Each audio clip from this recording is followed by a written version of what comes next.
Was I expelled from Hogwarts? Hey! Look who's back for more adventures. We love having you here to continue this story that keeps us all awake. Important note, all of this is pure fiction.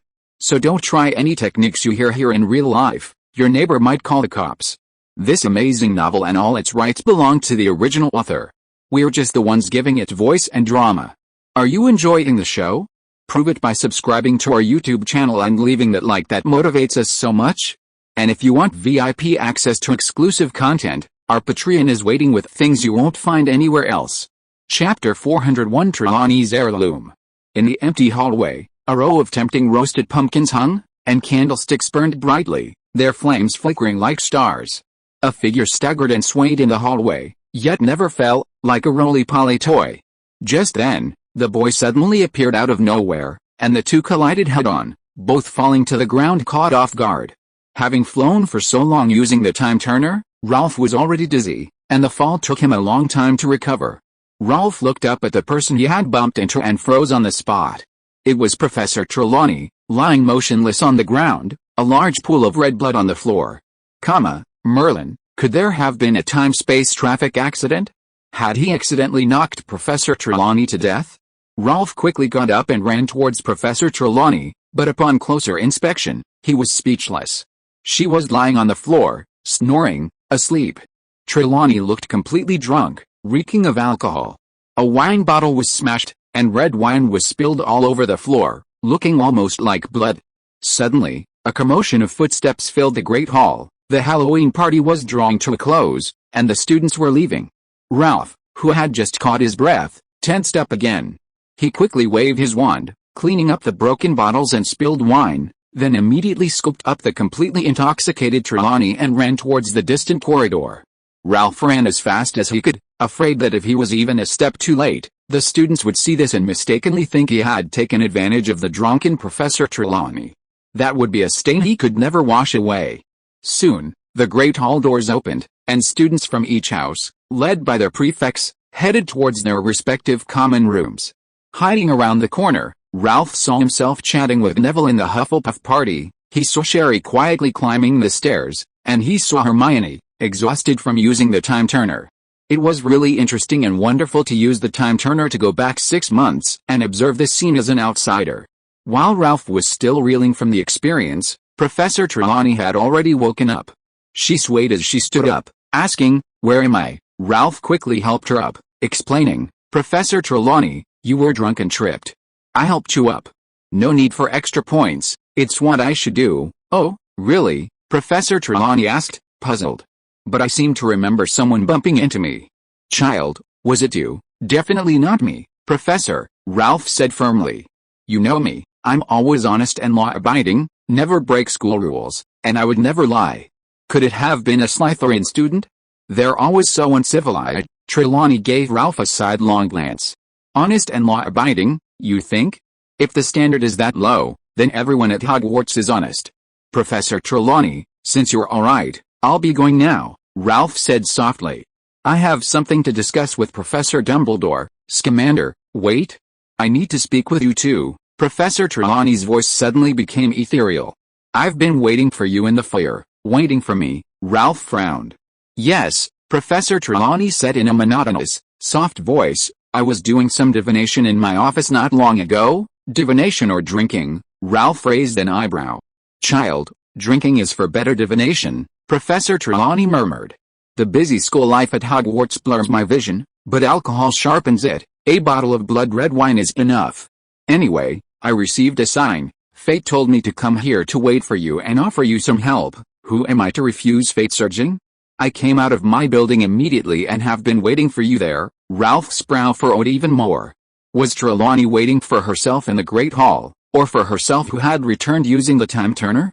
The implications of these two scenarios were entirely different. If it was the former, that was understandable, but if it was the latter, did Trelawney foresee her presence here 6 months in advance? Rove narrowed his eyes and asked, "What kind of help do you want?" Professor Trelawney reached into her robes and quickly pulled out a package. She handed it to Rove, saying, "You must wear these things with you.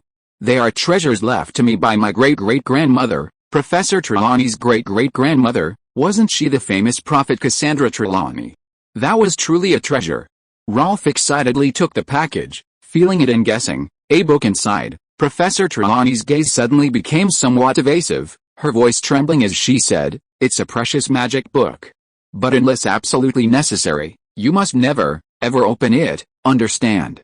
People will die." Ralph nodded solemnly. "I understand." Just as he was about to shrink the package and put it in his pocket, he saw Professor Trelawney rub her hands together and say, "Payment, child. You didn't think this was a free gift, did you?" Ralph exclaimed in surprise. "I have to pay, isn't that obvious?" Professor Trelawney said with an air of superiority, tugging at her shawl and the many strings of shimmering beads, her voice gentle. "This is something left by my great-great-grandmother, a treasure almost 1,000 years old. Wizards would fight over it if you put it up for auction. Of course, I can't give it to you for free now." Ralph leaned back slightly, staring at Professor Trelawney. He was now beginning to suspect that this old swindler was trying to fool him. But since she knew where she appeared after using the time turner, it couldn't be a scam, right? "How much?" Professor Trelawney smiled contentedly, holding up one finger. Rove asked softly. 100 galleons. Professor Trelawney meticulously adjusted her shawl, her face showing disdain. 10,000 galleons, then I don't want it. You can sell it to someone else who's meant to. Rove tossed the package back, then turned to leave. 10,000 galleons was enough for him to hire Sherry for a lifetime. Why not do something else with it, instead of giving it to Trelawney? "Hey, wait a minute." Trelawney quickly grabbed Rove's sleeve, her eyes wide. "Child, do you know what bargaining is? You think it's too expensive? At least offer a price. How about 1,000 galleons?" Rove probed. "Deal." Trelawney decisively held out her hand. "Pay up quickly." Rove was heartbroken. He had definitely lost a lot. Chapter 402 Voldemort's Failed Resurrection. As the saying goes, strangers rip you off half, acquaintances get the full jackpot. It's not the strangers who rip you off, it's the acquaintances who cheat you. Professor Trelawney's so-called great-great-grandmother's heirloom is definitely not worth 1,000 galleons. Cut another zero, and it might be just right. Pavlov is definitely losing a fortune. But there's nothing he can do. Trelawney has a dual nature of divination. When she's reliable, she can predict events more than a decade in the future. When she's unreliable, she's a complete old liar. Professor Trelawney's words can't be completely believed, but they can't be completely disregarded either. Especially considering that Pavlov traveled 6 months across time and space back to Hogwarts and she found him so accurately, he didn't believe it was just a coincidence. The wizarding world doesn't believe in luck. Besides, 1,000 galleons isn't a lot of money for Pavlov. Consider it buying peace of mind. Pavlov took Professor Trelawney to the school hospital, had Madame Pomfrey help her sober up, and then went to the headmaster's office again. This time, he didn't encounter any other wizards, and the journey was smooth. Sitting behind his desk, Dumbledore looked at the boy who knocked and entered, and asked softly, "Rover, what urgent matter brings you here so late?" Rover sat down in the chair opposite the old man and got straight to the point. "Professor Dumbledore, I do have an urgent matter. In an hour, Peter Pettigrew will infiltrate Gryffindor Tower." "Peter Pettigrew?" Dumbledore asked. "Is he going to attack Harry?" "No, he's going to infiltrate George and Fry's dormitory," Rover explained. "They have a Marauder's map, which shows the movements of every wizard in the school. That's what he's looking for." "How did you know this?" Rover didn't answer, but simply pulled the golden timer from around his neck. Dumbledore narrowed his eyes and said, "You used Miss Granger's time turner? From an hour in the future." "Professor, I did use the time turner." Rover shook his head, "but not from an hour in the future." The boy smiled slightly. "I'm from 6 months in the future." The old man was stunned, almost thinking he had misheard. The portraits of the headmasters on the wall, no longer pretending to be asleep, all opened their eyes and began whispering to each other. Dexter Fusco, with his red nose, exclaimed excitedly, "Rover, tell me quickly what the Daily Prophet's annual jackpot lottery numbers are. I bought lottery tickets every day in my life, and I've never won more than a gallon." "You don't actually think knowing the numbers will guarantee you the prize, do you?" Rover chuckled. "They'll change the numbers. The big winners are always the staff." "Rover, can you tell me if Ravenclaw Quidditch made it to the finals this year?" Evra asked hastily. "Ravenclaw is in the semifinals again. Their record is very consistent," Evra sobbed. "Will I see Ravenclaw win the championship before Dumbledore retires?" The other headmasters chuckled. "It's going to be tough," Phineas Black, wearing a monocle, shrieked. "Hey, Scamander boy, how's my great-great-grandson? Is he dead? He's not dead, Ralph shook his head. But Sirius destroyed your framed picture at 12 Grimwald Place, Phineas cursed angrily. That beast, Dumbledore, who had been silent for a long time, interrupted their banter.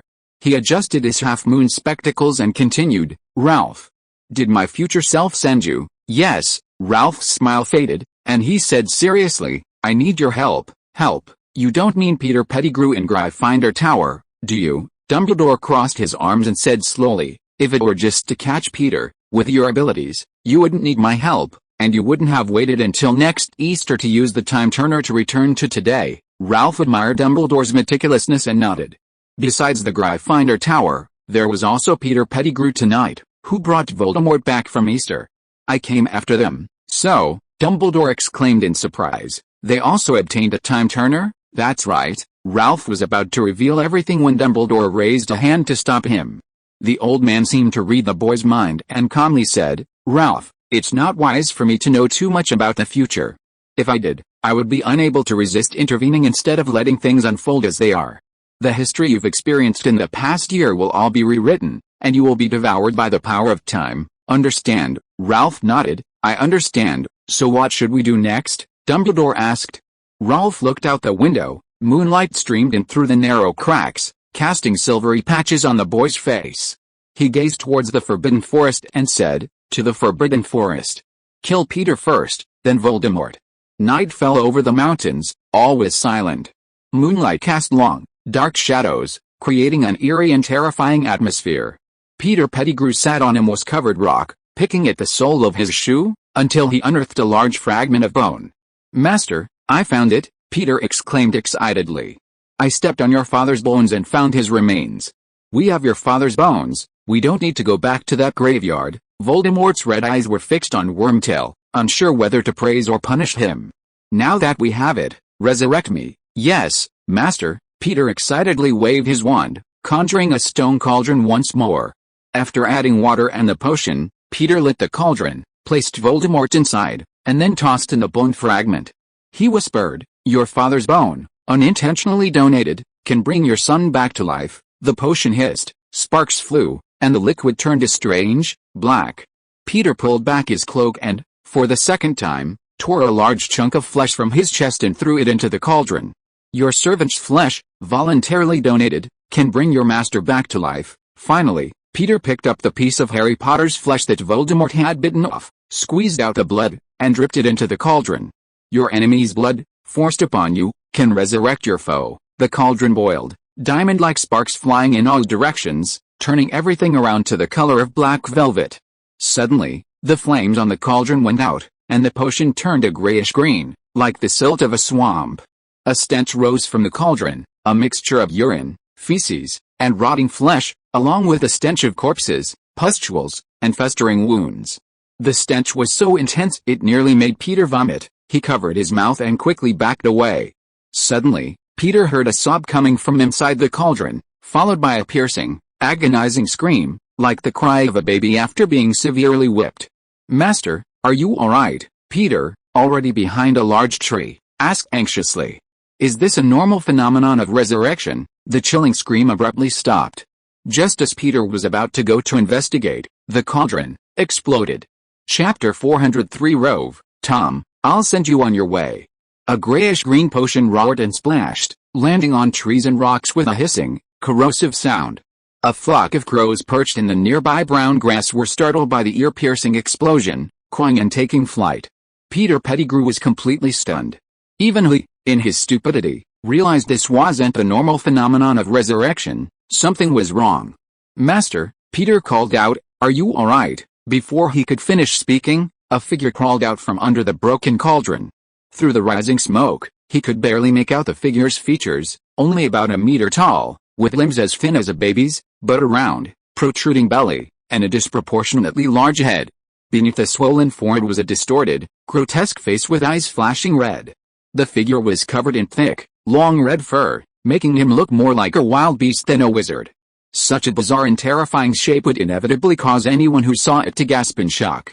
Peter pointed at it, his voice trembling. You, the red-haired monster slowly walked over, and said in a hoarse voice, Insect tail, is me, master, master, Peter exclaimed in disbelief. The Dark Lord's face, even before, was ugly enough without a nose, but at least it was only disfigured, his body was still intact. Now, not only was his face ruined, but his body resembled that of a pregnant dwarf, covered in red hair.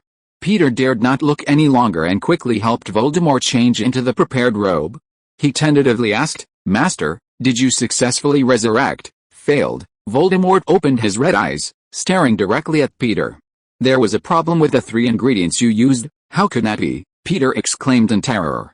My flesh is definitely fine. The enemy's blood. Could that wizard not be Harry Potter, but an imposter? That person was indeed an imposter, Voldemort finally realized, and he slowly said, on the night I lost my magic and body, Potter's mother died to save him. Potter unintentionally gained some kind of protection. I cannot touch him. When I attacked that wizard, I was able to bite his neck. He was definitely not Harry Potter. Peter breathed a sigh of relief. As long as it wasn't his fault, that was fine. But then he heard the Dark Lord say in a low voice, even if that person isn't Potter, he's a wizard who hates me, otherwise he wouldn't have come tonight. His blood is the blood of his enemy. It works on me too. Peter's heart pounded again. He whispered, then the problem can only be his father's bones. Voldemort stared at Peter, a terrifying smile spreading across his face. His red eyes became empty and cold. Wormtail, whose bones did you put there, Master? It's your father's bones, Peter said, his face filled with fear.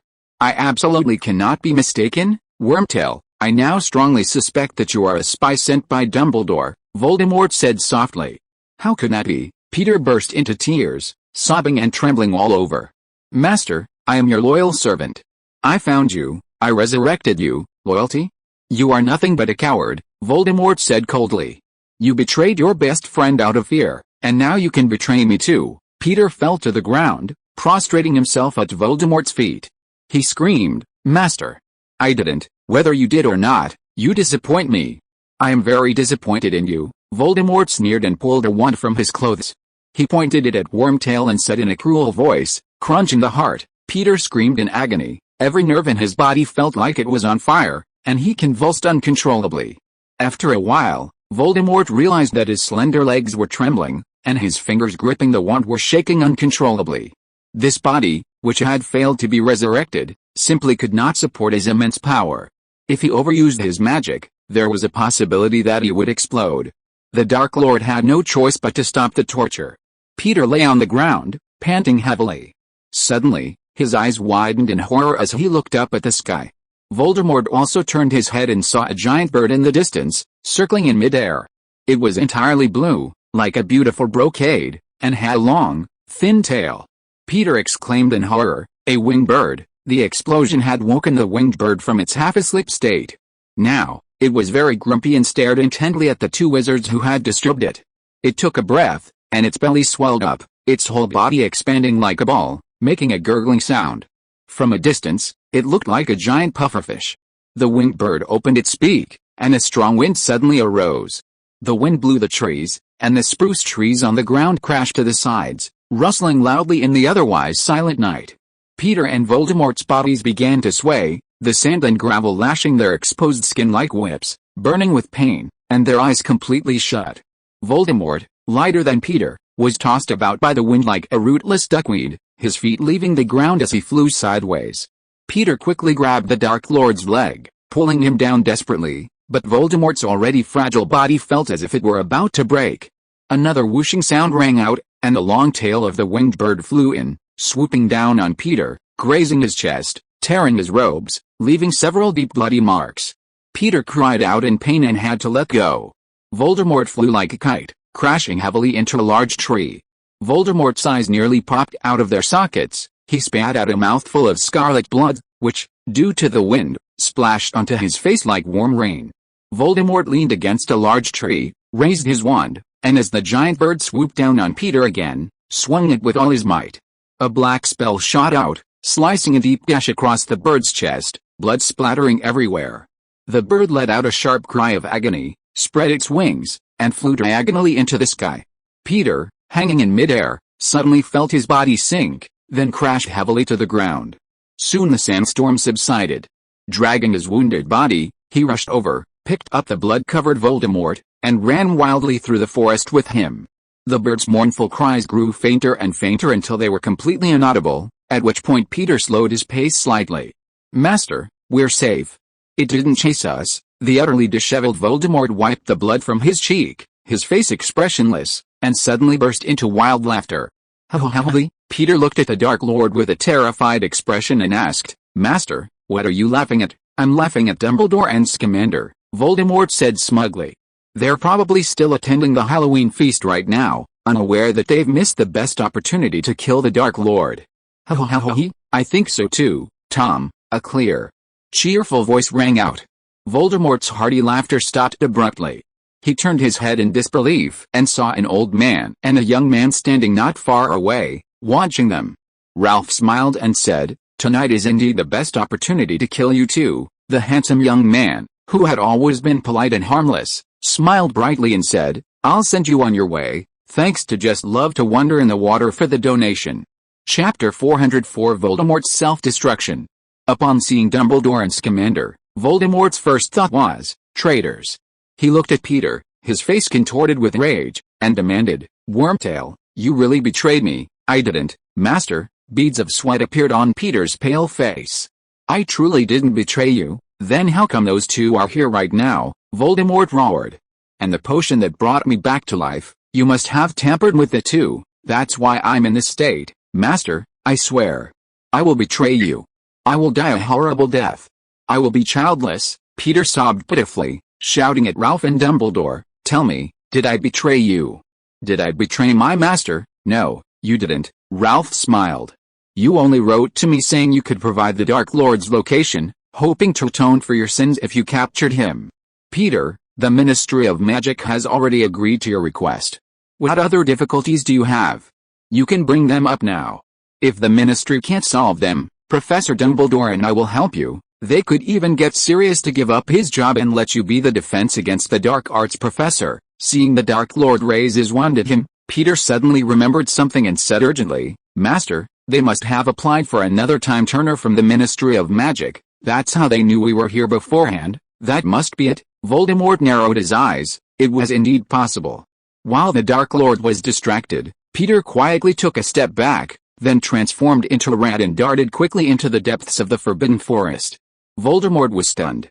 He flew into a rage, raised his wand, aimed at the fleeing rat, and fired Avada Kedavra.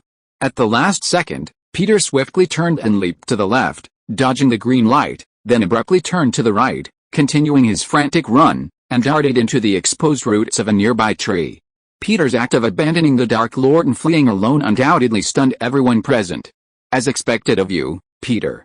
You ran away as soon as things went wrong. No wonder you've lived so long." "Ralph, are you going to chase after Peter?" Dumbledore asked softly. "I'll stay here to deal with Voldemort." "No need, Professor Dumbledore," Ralph smiled. "Someone will chase after him. Peter won't escape. Peter Pettigrew is doomed tonight." The boy raised his wand and shouted, "Palm-tops of protection." A dazzling silver niffler emerged from the tip of the wand. It circled Ralph merrily a few times before disappearing into the night, heading towards Hogwarts. "A Patronus." Dumbledore pushed up his half-moon spectacles, exclaiming, "Ralph, to be able to conjure a real Patronus at your age? That's truly remarkable. Did you teach yourself?" "No," Ralph grinned, offering a rough explanation. "Sirius taught me in defense against the dark arts class. They're teaching the Patronus charm in 3rd year." Dumbledore asked in surprise, "Isn't the teaching pace a bit too fast?" "It's all right," Ralph shrugged. "Professor Snape has already taught everyone how to brew Wolfsbane potion." Dumbledore was utterly astonished. In just 6 months, Hogwarts' teaching level had improved to this extent? "Ralph, are you sure you came back from 6 months later, and not from 6th year?" The two chatted about the teaching progress as if no one else was around. Their dismissive attitude infuriated Voldemort, but his resurrection had failed. And this body was certainly no match for the two. Voldemort tried to use apparition to escape, but his body remained motionless. He rasped, "You cast an anti-apparition charm here?" "Yes." Ralph turned to Voldemort, his face calm and composed, and smiled. "Tom, we're here to ambush you. Do you think we wouldn't set up any traps? You're ugly enough, but you're also incredibly stupid. Is this the price of becoming stronger? Then I'd rather be weak." "Scamander, "You're clever." Voldemort's bloodshot eyes were fixed on Ralph. He said coldly, "But if you can't control your mouth, one day you'll pay the price." Ralph remembered that little Tom had said something similar in his diary. A smirk appeared on his lips as he mocked, "Being like you would indeed be a great price. But before I pay the price, I'll kill you first." The Dark Lord is immortal. Voldemort raised his wand and said, "Avada Kedavra." A beam of green light shot towards Ralph, which he dodged by tilting his head. The boy swung his arm, and blue-white arcs of electricity stretched along his arm, instantly piercing the night sky as they struck Voldemort. Voldemort's body was crackling with electricity. In an instant, he seemed to be enveloped in a ball of lightning. The Dark Lord swung his wand, and the lightning transformed into a venomous snake, swiftly slithering down his body with a vicious hiss. Dumbledore swung his wand, and a spell struck the black snake, causing it to explode instantly. The shockwave swept towards Voldemort, but was blocked by a flying boulder. Dumbledore and Voldemort simultaneously raised their wands, and a red beam of light appeared between them, locked in a standoff. After only a brief confrontation, Voldemort felt his strength waning, and his arm began to tremble violently. This failed resurrection body made it impossible for him to wield much power. Damn Wormtail! Taking advantage of the situation, Ralph launched a sneak attack. He raised his arm, and tree roots erupted from the ground like ropes, wrapping around Voldemort's ankles and slamming him to the ground. Voldemort, now a dwarf, crashed to the ground, nearly vomiting bile, his body involuntarily contorting. Ralph wasn't finished.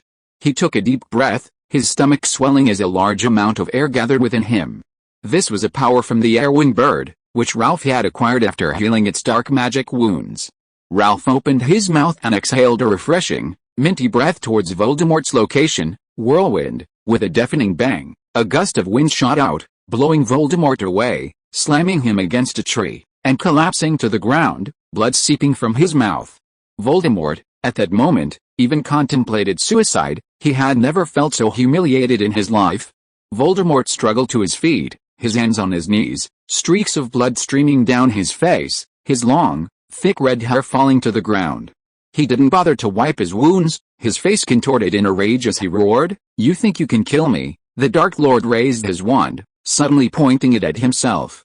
The blood on his face no longer seeped slowly, but gushed out like a torrent. It was no longer crimson, but a shocking, visceral black.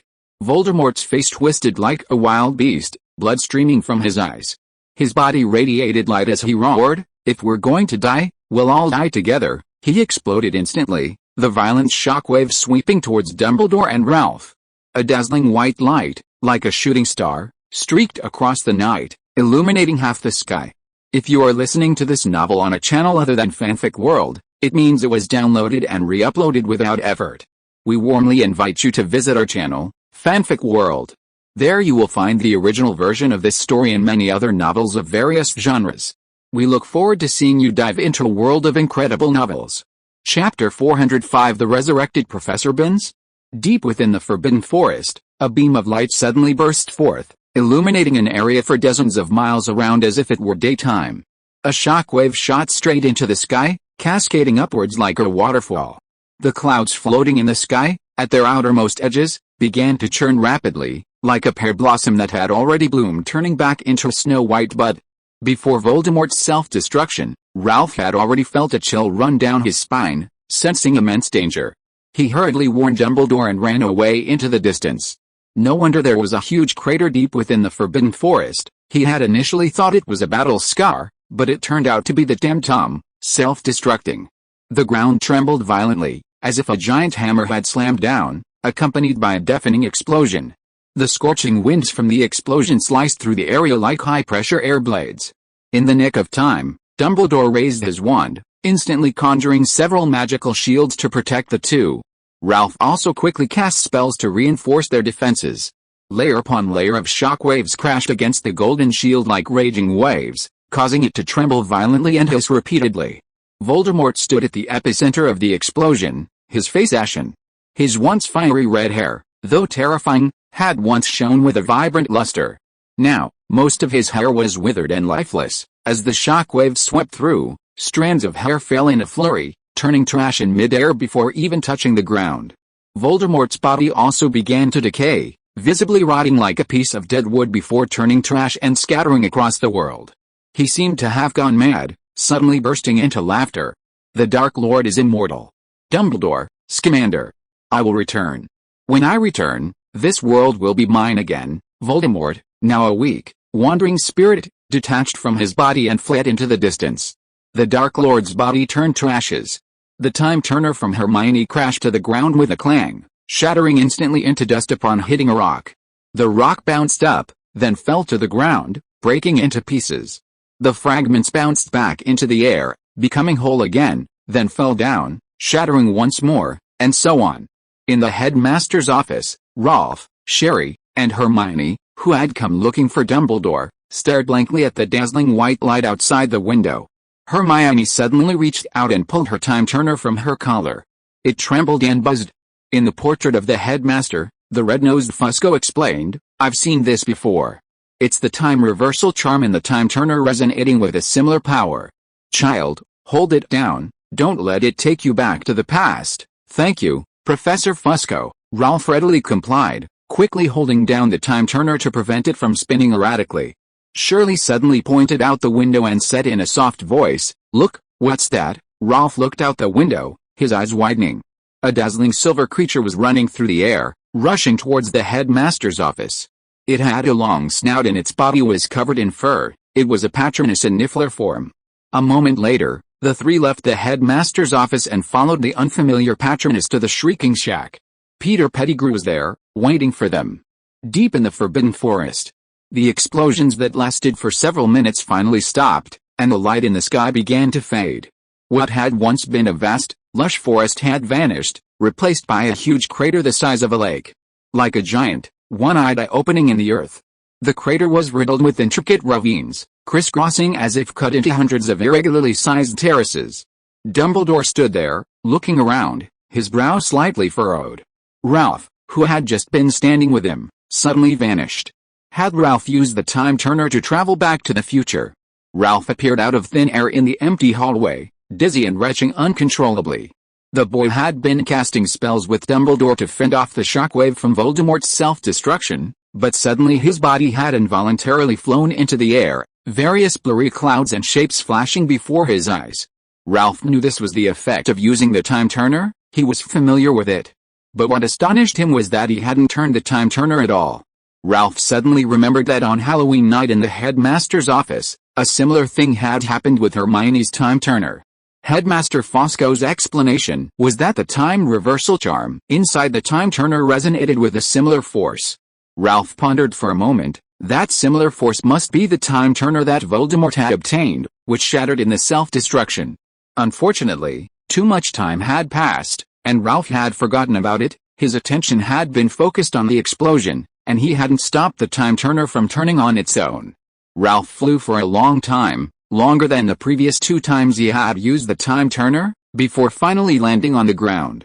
The boy, recovering, stood up and looked around, realizing he was actually inside Hogwarts Castle. Ralph quickly walked out of the entrance hall and wandered around the corridors, but he didn't see a single student, nor did he encounter any ghosts, so he couldn't ask what year it was. "Hey, which house are you from?" At the end of the corridor, an aged voice suddenly rang out with authority. "Why aren't you in class? Loitering around here?" Ralph turned around and froze. It was an old man with white hair. He was very old, his withered face was covered in age spots, his thin chin drooped loosely, and his eyes were stern. "Professor Binns." Ralph recognized a professor of the history of magic at a glance, but shockingly, he was no longer a pearly white, translucent ghost, but a living, breathing person. Ralph's mind raced.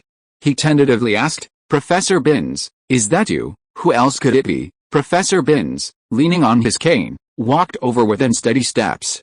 He stared at the boy, frowning, and asked, "Which house are you from?" "I don't think I've seen you before." Ralph's eyes were complicated. He remained silent for a long time, then suddenly, as if possessed, answered, "Professor Binns, my name is Scatty.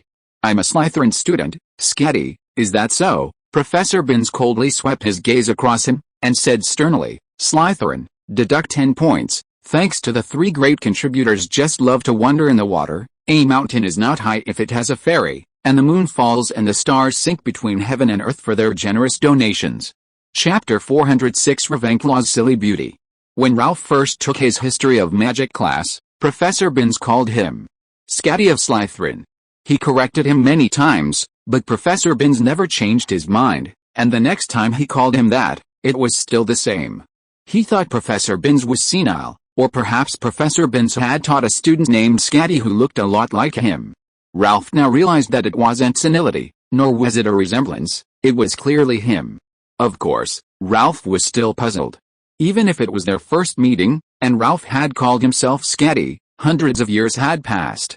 Why was Professor Binns still so fixated on it, even to the point of being unable to correct him?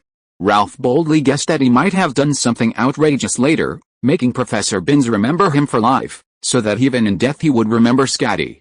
Having figured out the root of all evil, Ralph couldn't feel happy at all. He now wanted to see the dead Binns more than the living Binns.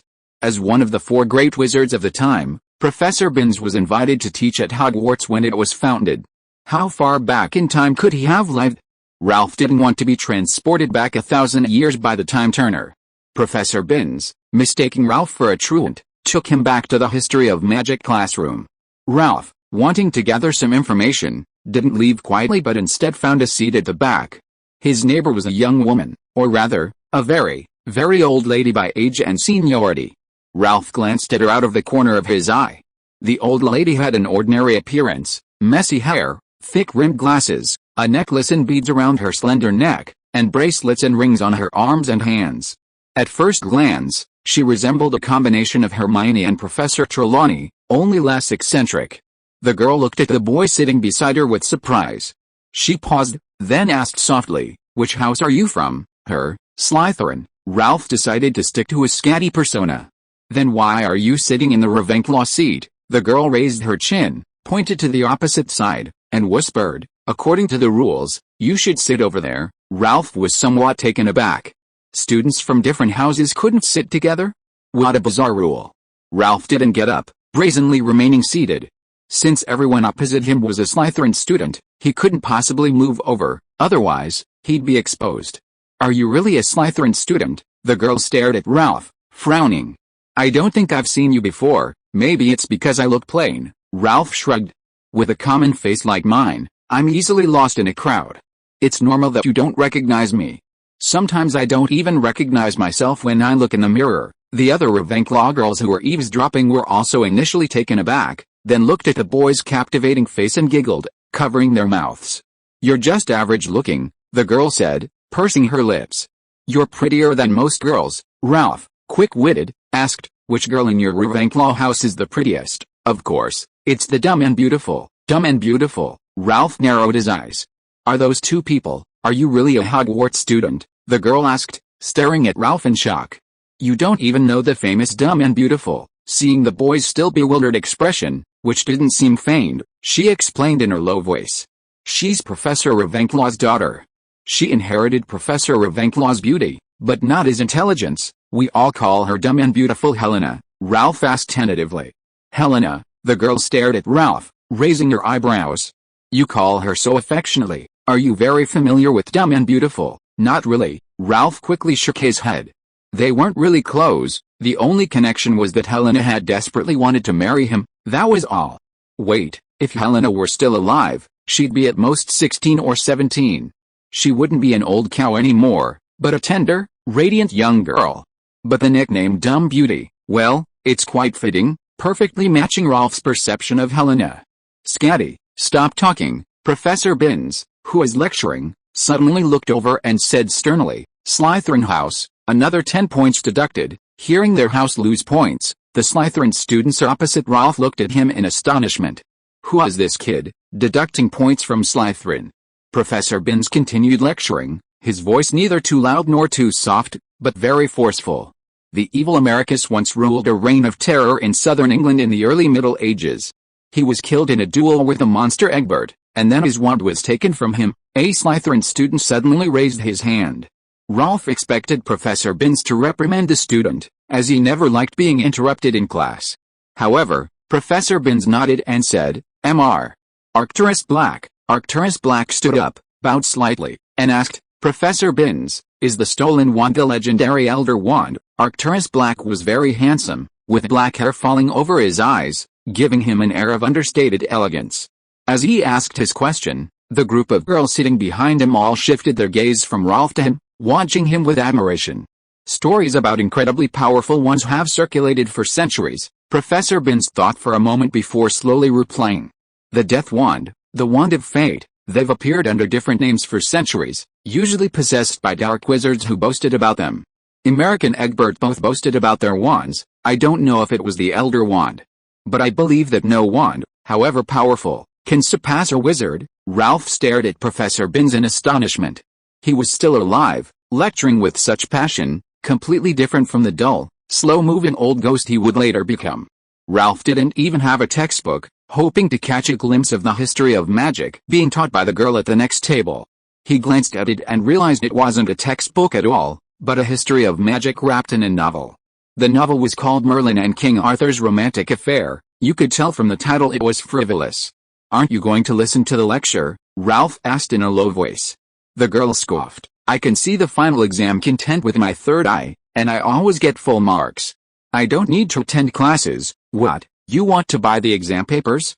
Slytherin students have to pay extra. Third eye, Ralph joked. Your last name isn't Trelawney, is it? Yes, my last name is Trelawney. The girl puffed out her unremarkable chest, grinned, bent her thumb, pointed to herself, and said spiritedly, my name is Cassandra Trelawney. Remember, I'll be the world's most powerful fortune teller someday. Thanks to book friend 20190306231601957 inches and Joe Wren for their generous donations. Chapter 407, The Ruthless Ralph. Cassandra Trelawney. Ralph was certainly familiar with this name. Not only him, but most students at Hogwarts knew her by heart. As a prophet, Cassandra lived long after Ralph's time, yet her fame was largely due to her great-great-granddaughter. Professor Sybil Trelawney routinely boasted about Cassandra in class to highlight her family's scholarly lineage, and to prove she wasn't a fraud. Ralph never expected to see her in person here. Wait, it was Cassandra's prophecy for Helena, saying she would be resurrected by a wizard tainted by her mother's aura. That's why Helena was clinging to Ralph in the future. Good heavens, he'd found another source of evil. Of course, all of this was in the future. Helena was still alive then, and Cassandra was just a teenage girl.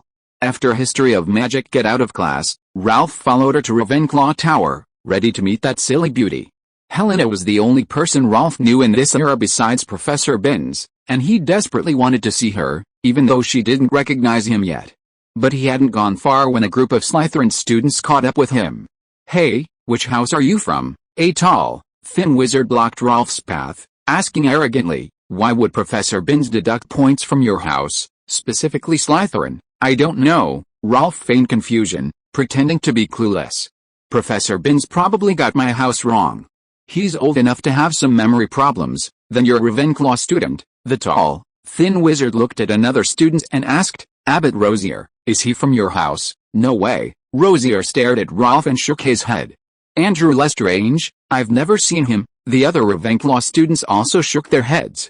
Then what classes are you going to attend? Andrew Lestrange glared at Ralph, his voice filled with rage. You must be a Gryffindor student, impersonating our house to deliberately get Professor Binns to deduct points. These words ignited a frenzy among the Slytherin wizards, who drew their wands and surrounded Ralph. Some even drew longswords, brandishing them and shouting that they wanted to stab Ralph 1,000 times over. Ralph, witnessing this commotion, was momentarily stunned. Were medieval students all this violent? What are you doing? Cassandra blocked Ralph's path, her tone rude.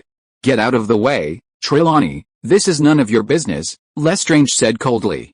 You'd better mind your own business, you're ganging up on me, Cassandra scoffed. Believe me or not, I'll tell Professor Ravenclaw, then I demand a one-on-one wizard duel, Lestrange said with a cruel smile, pointing at Ralph. If you've got the guts, duel me. Don't hide behind a woman like a coward, Ralph chuckled. He asked softly, you allow duels here? Doesn't that break school rules?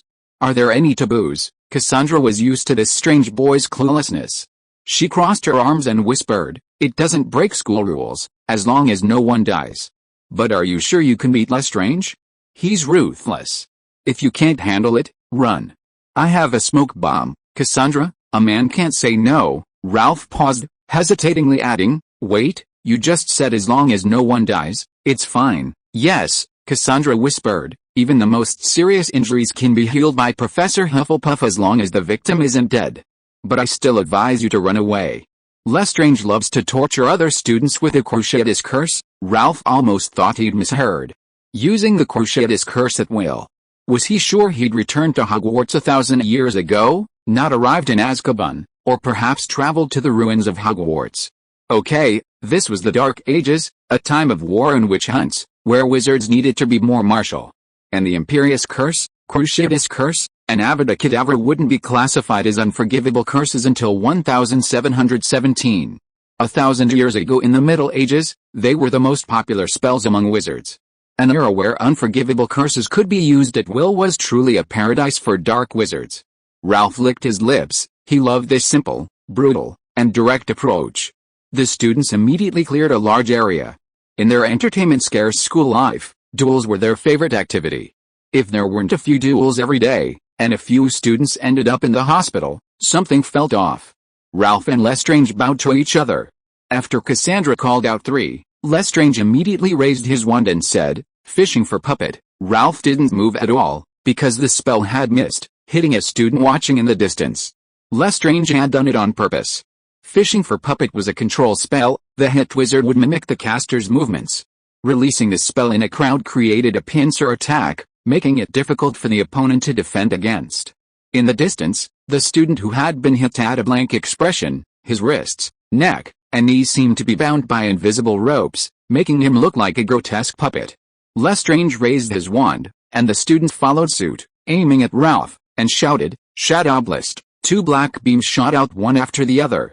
Ralph snapped his fingers, and 2 fan-shaped ice walls enveloped him. The spell struck the ice, shattering and disintegrating into countless ice blades that shot into the distance.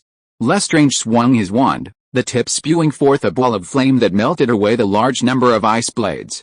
Ralph took a deep breath, his stomach swelling, and exhaled it towards Lestrange. Whirlwind, a powerful gust of air swept over him, and the flames Lestrange had released scorched him. The heat hid him, and Lestrange's hair instantly caught fire, his entire left arm also ablaze. He stumbled backward, hastily raising his wand and using clear spring to extinguish the flames spreading across his body. Ralph moved forward, 2 stunning charms attacking from the front and back. What happened next left all the students watching speechless with shock. Ralph, his face calm, his skin now a silver gray, punched the spell. Red light exploded, the intense shockwave whipping through the boy's temples. Ralph laughed heartily, striding forward towards Lestrange. Just a step away, a king cobra suddenly emerged from Lestrange's pocket, making a subtle, slanted motion as it lunged at Ralph.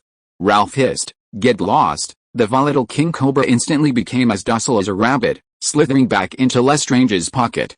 Arcturus Black exclaimed, "Parasitic!" Lestrange's pet hadn't worked, but it had bought him a moment.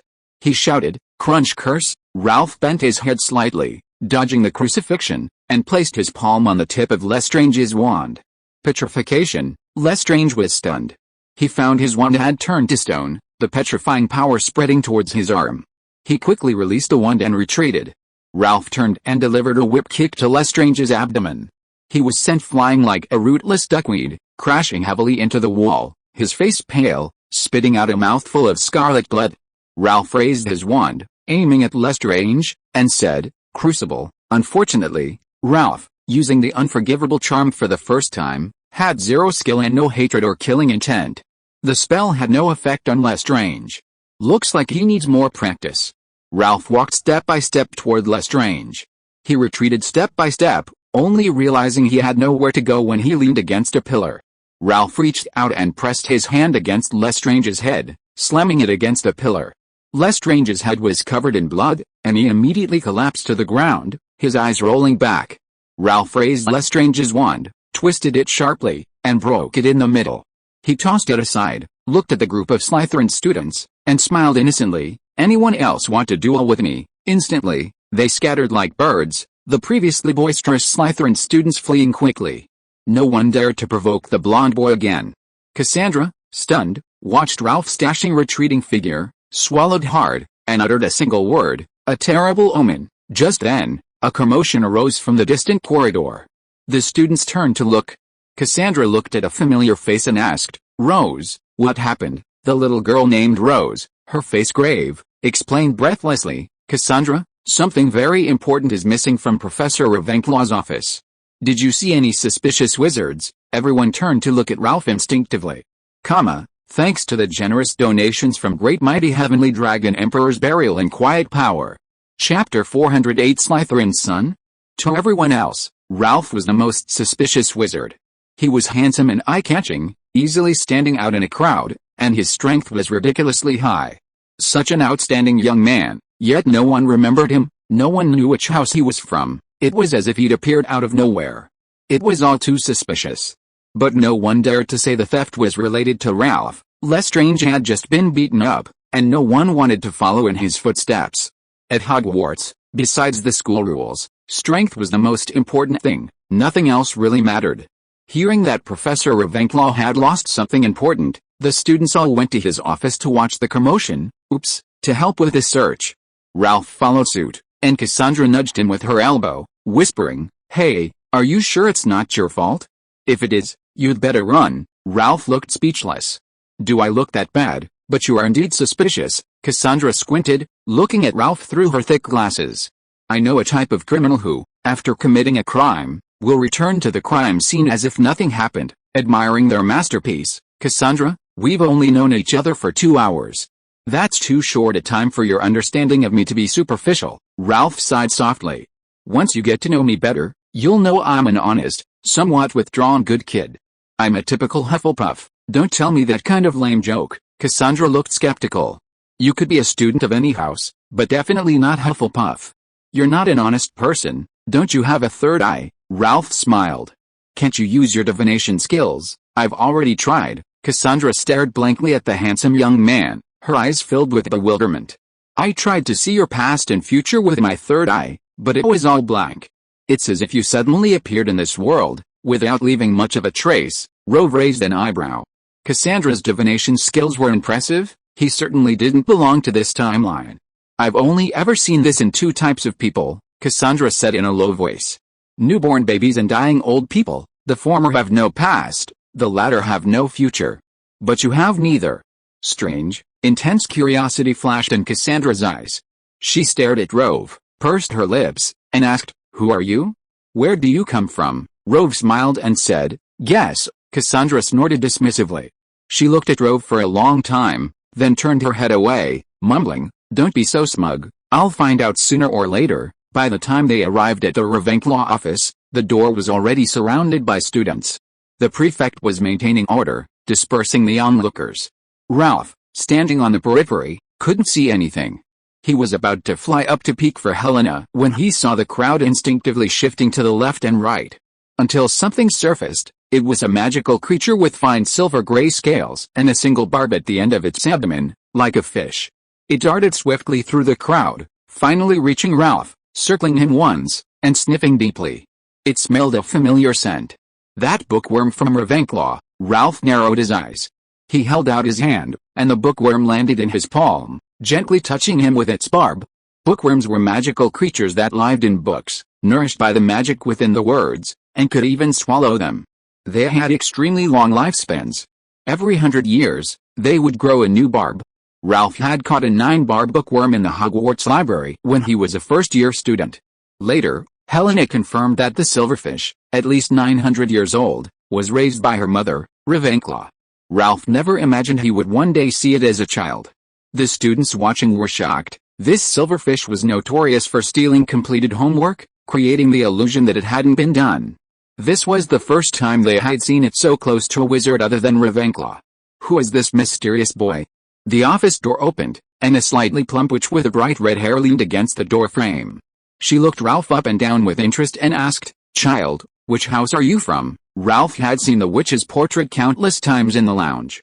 He bowed slightly and politely replied, "Professor Hufflepuff, I am a student of Hufflepuff House." The surrounding students gasped. "You're Hufflepuff again? Your identity has changed 4 times in just over an hour. A student of my house?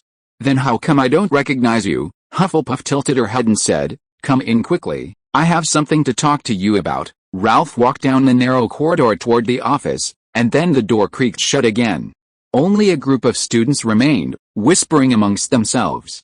Ralph entered the room and looked around. It was a large room, decorated much like the Ravenclaw common room, a round room, filled with an ethereal atmosphere, with an elegant arched window in the wall, draped with blue and bronze curtains. The ceiling was domed, painted with stars, and the dark blue carpet below was also covered with stars. Besides Hufflepuff, a witch sat in the room, looking at a crystal ball. Ralph recognized Ravenclaw at a glance. She had fair skin, large, bright eyes, and straight, black hair that cascaded down her shoulders like a waterfall, down her back to her waist, and tied at the end with a red and gold cord. Ravenclaw resembled Helena, but was more beautiful, exuding an air of intellect. As Ralph was sizing up Ravenclaw, the two witches in the room were also observing her. Hufflepuff's first words left Ralph completely bewildered. "You're Salazar's son? You've grown so much?" Ralph stared at Hufflepuff in astonishment. "I just saw your fight with Lestrange through the crystal ball," Hufflepuff chuckled. "You're a Parseltongue. Besides Salazar Slytherin's son, I can't think of anyone else who speaks Parseltongue. Royna, looks like that guy drank that water like you, got pregnant out of wedlock, and had a child of unknown origin." Ravenclaw looked up from the crystal ball, glancing at Ralph indifferently. "Helger, he's not Salazar's son. Salazar looked like a skinny monkey. Look at him, so handsome." "You can't say that," Hufflepuff shook her head. "Helena inherited your looks, but not your intelligence. This child may have inherited Salazar's intelligence, but not his good looks." "Professor Hufflepuff, I really am not Slytherin's son," Ralph said, surprised. "My name is Ralph Scamander." "Scamander," Hufflepuff frowned. "When did a gub have another son?" Ravenclaw reached out her hand, and the silverfish returned to her palm, hissing in her ear. A moment later, Ravenclaw exclaimed, "Helga, he comes from the future, from 1,000 years in the future, thanks to a piece of old Mexican and Hearst AE 86 for their generous donations." Chapter 409 Ralph Who Can Never Go Back. 1,000 years is an extremely long time, especially for humans whose lifespan is only a mere 100 years, it's an eternity. Therefore, as a visitor from 1,000 years in the future, Ralph, this seemingly defenseless nobody, immediately became the shared toy of the two most powerful witches of the time. Ravenclaw remained somewhat reserved and restrained. Hufflepuff, however, went straight for the jugular, touching and poking him here and there, practically ready to strip him naked and throw him on a lab table for in-depth research.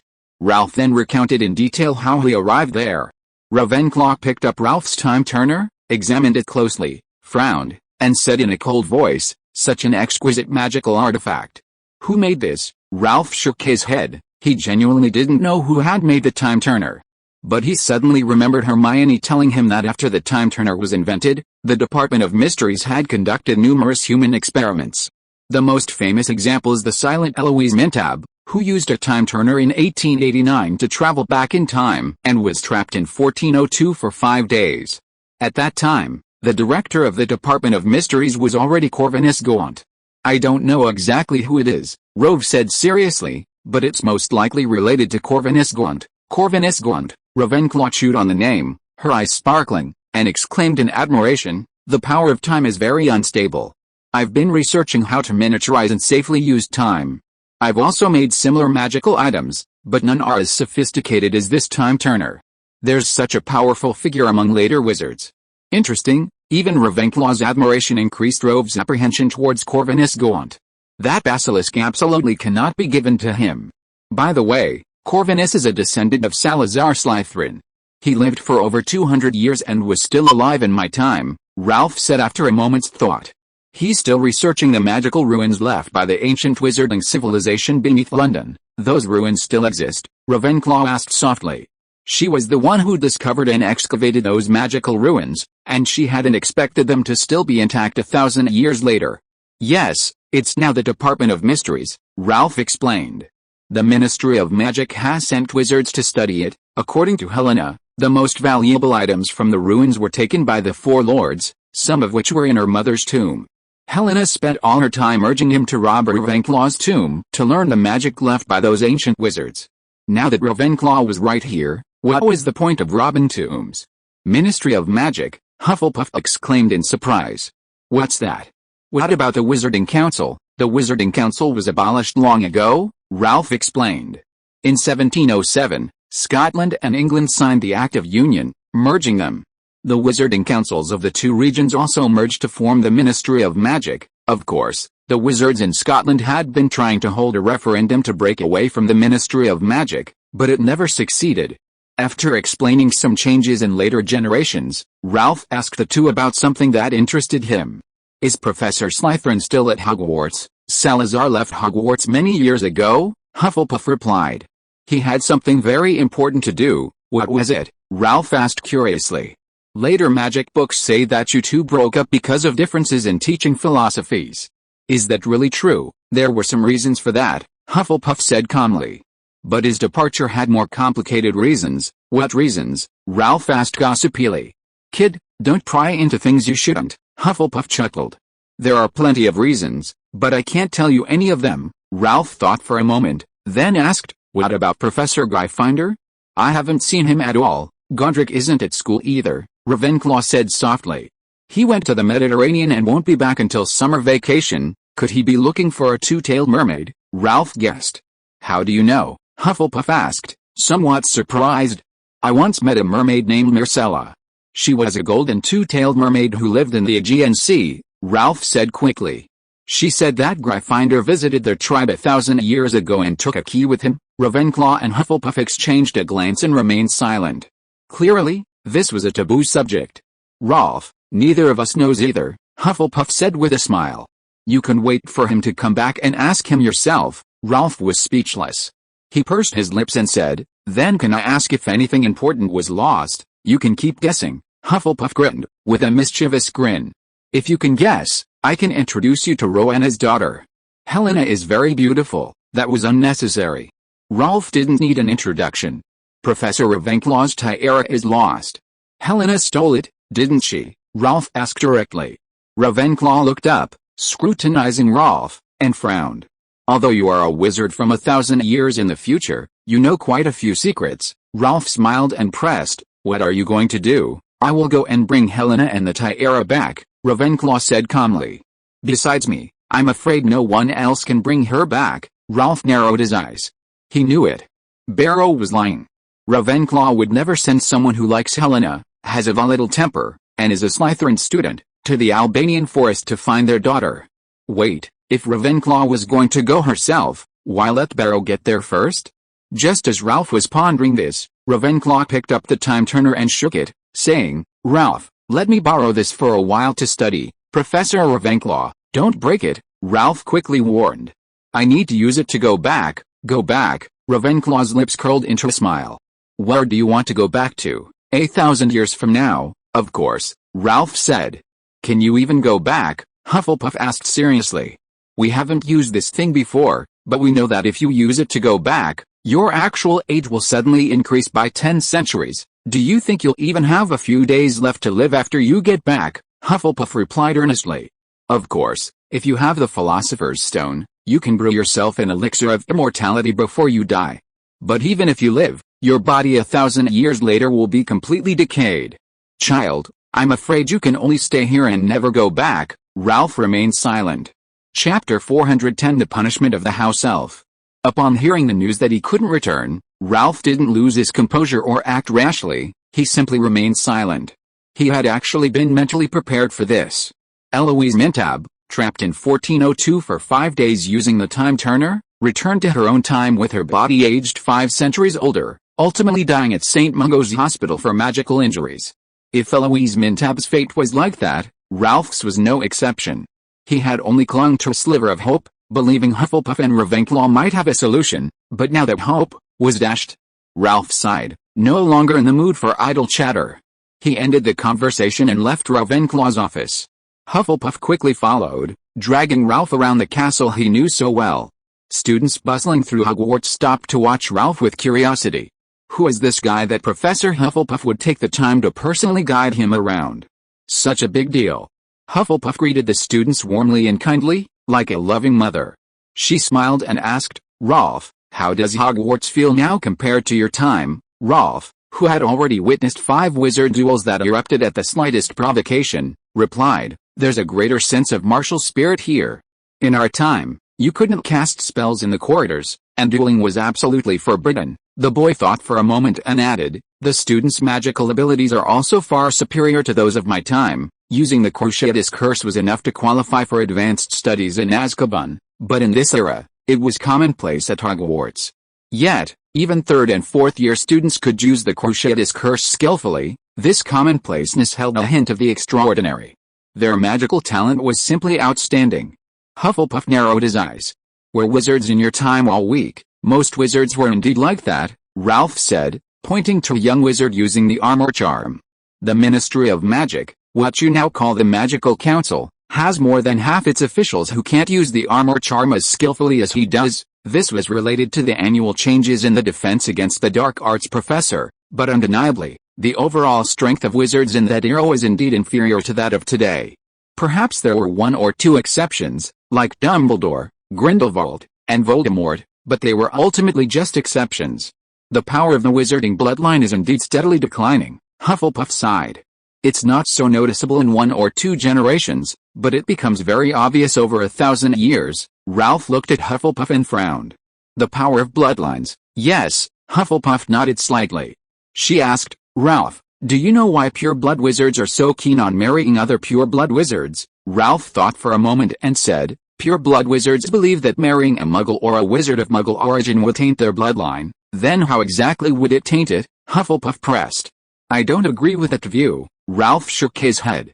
So, I've always felt that this idea is a fallacy and discrimination against muggles. Ralph, no opinion is without foundation, Hufflepuff said softly. This statement may be biased, but it's not entirely a fallacy.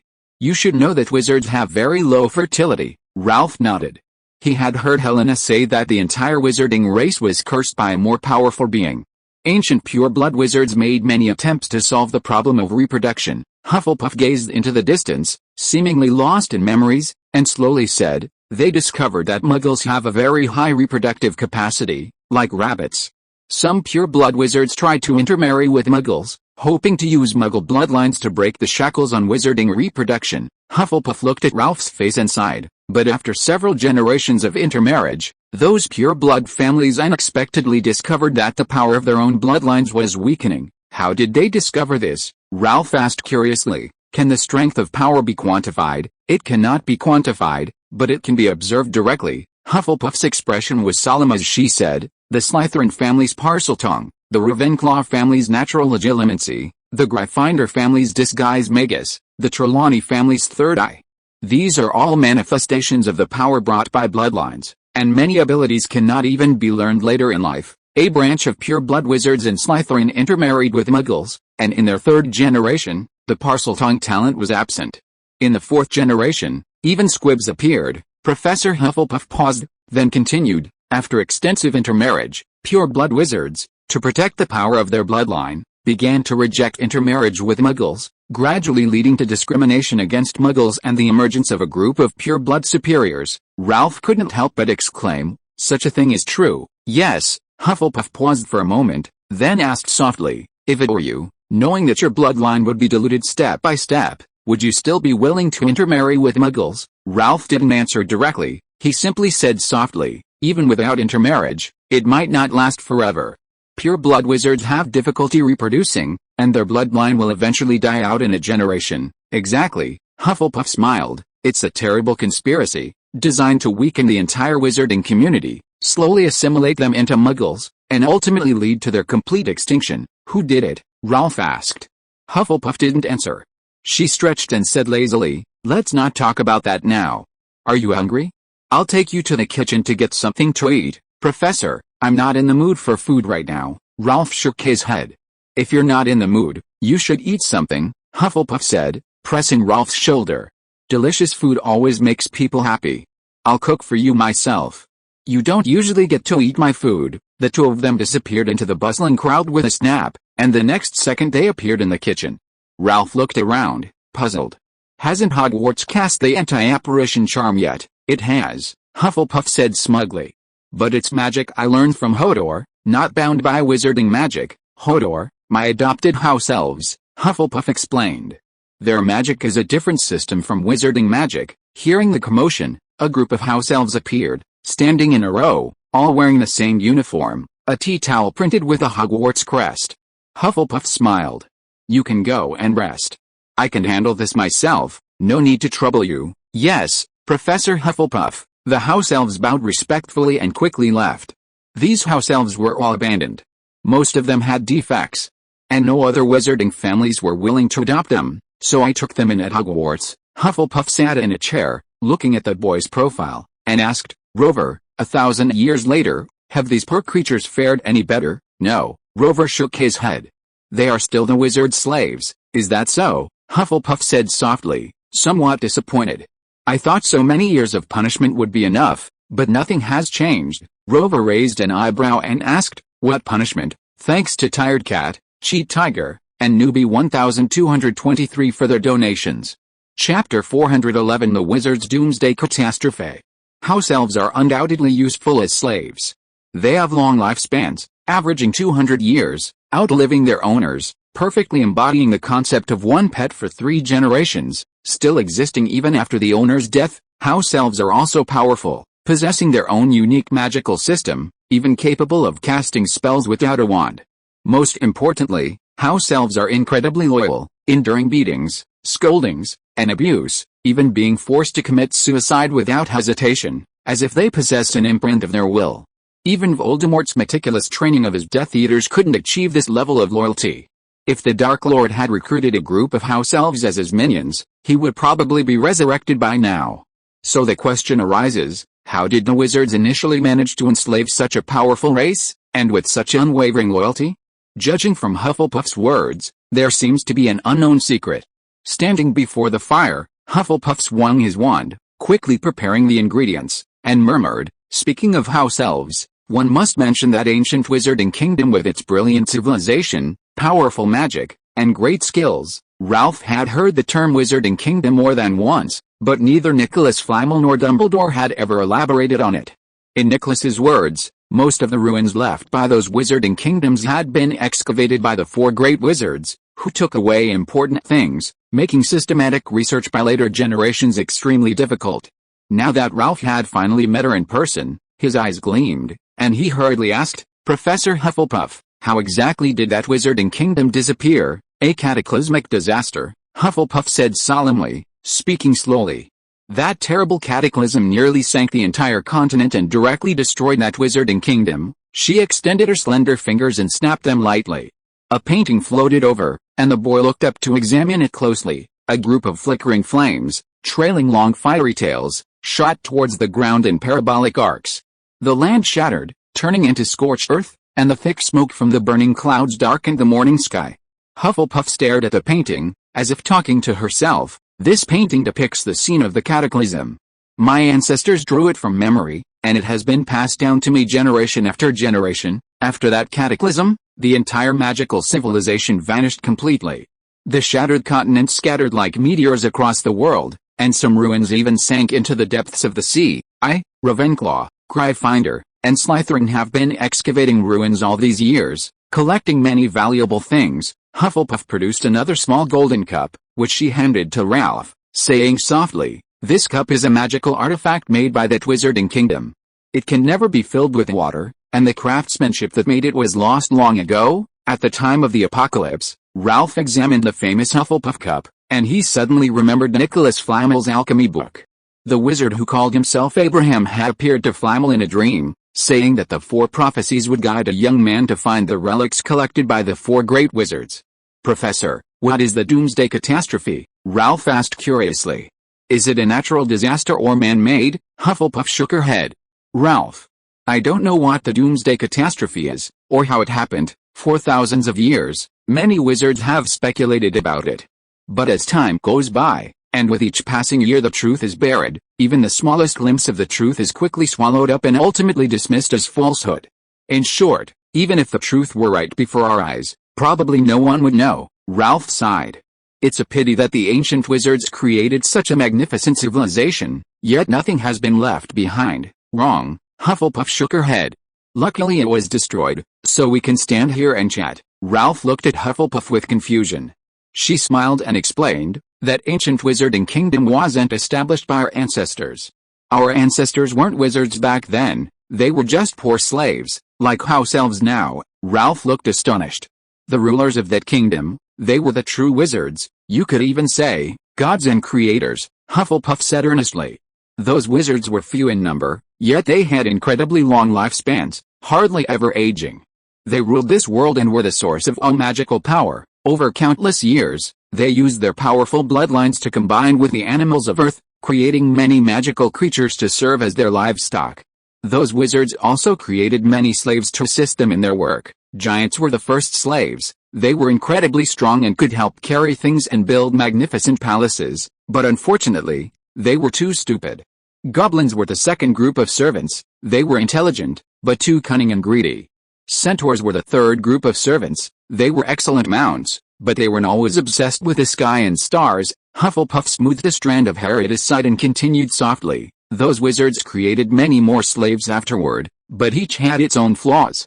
Finally, they combined their bloodlines with early Muggles who were still in the Stone Age, creating our ancestors. Those ancient wizards were initially quite satisfied, but they gradually discovered that these new servants possessed a free spirit and attempted to rebel against their rule. Then, they learned their lesson and created the most perfect servants, house elves, powerful and obedient.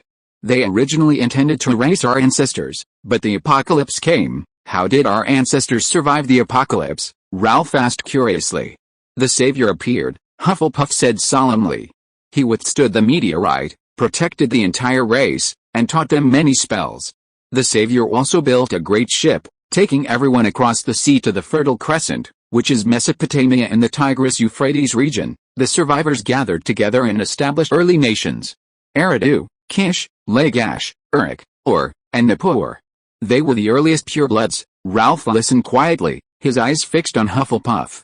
Similarly, after the apocalypse, not all the ancient wizards died. Some survived, severely wounded, yet still wishing to enslave our ancestors, but the suffering of slavery became unbearable for them.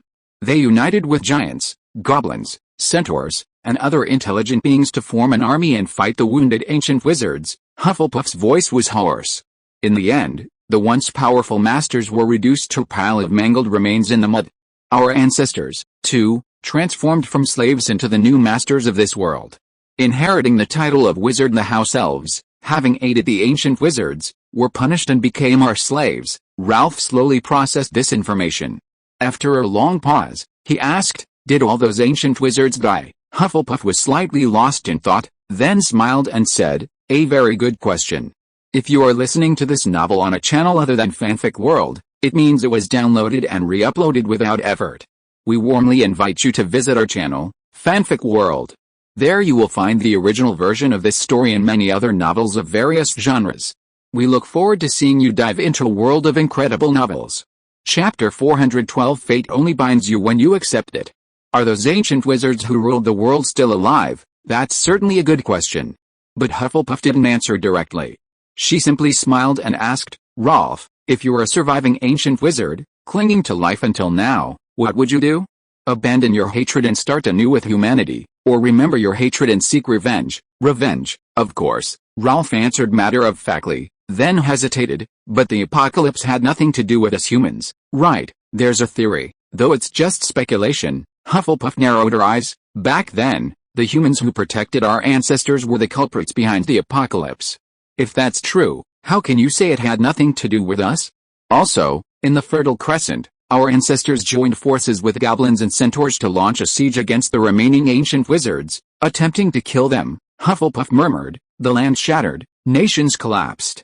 If there were any gods who were lucky enough not to have completely perished, they would surely want revenge against us, wouldn't they? Rolf frowned and pondered for a moment, then tentatively asked, Professor, a friend told me that wizards' fertility is cursed. Could it be related to those ancient wizards? Hufflepuff chuckled. Guess. Ralph was speechless. He was just a kid, guessing. Well, he really was a kid, both physically and mentally, compared to Hufflepuff. Tell me, Professor. Ralph winked. I'll trade you information about the future. Do you want to know about the future of the Hufflepuff family? No. Hufflepuff shook his head. Even if the line ends, it's none of my business. Besides, I can't stop it. Hearing it would only cause me more trouble. Then how about some other information? I know a lot more, Ralph quickly said.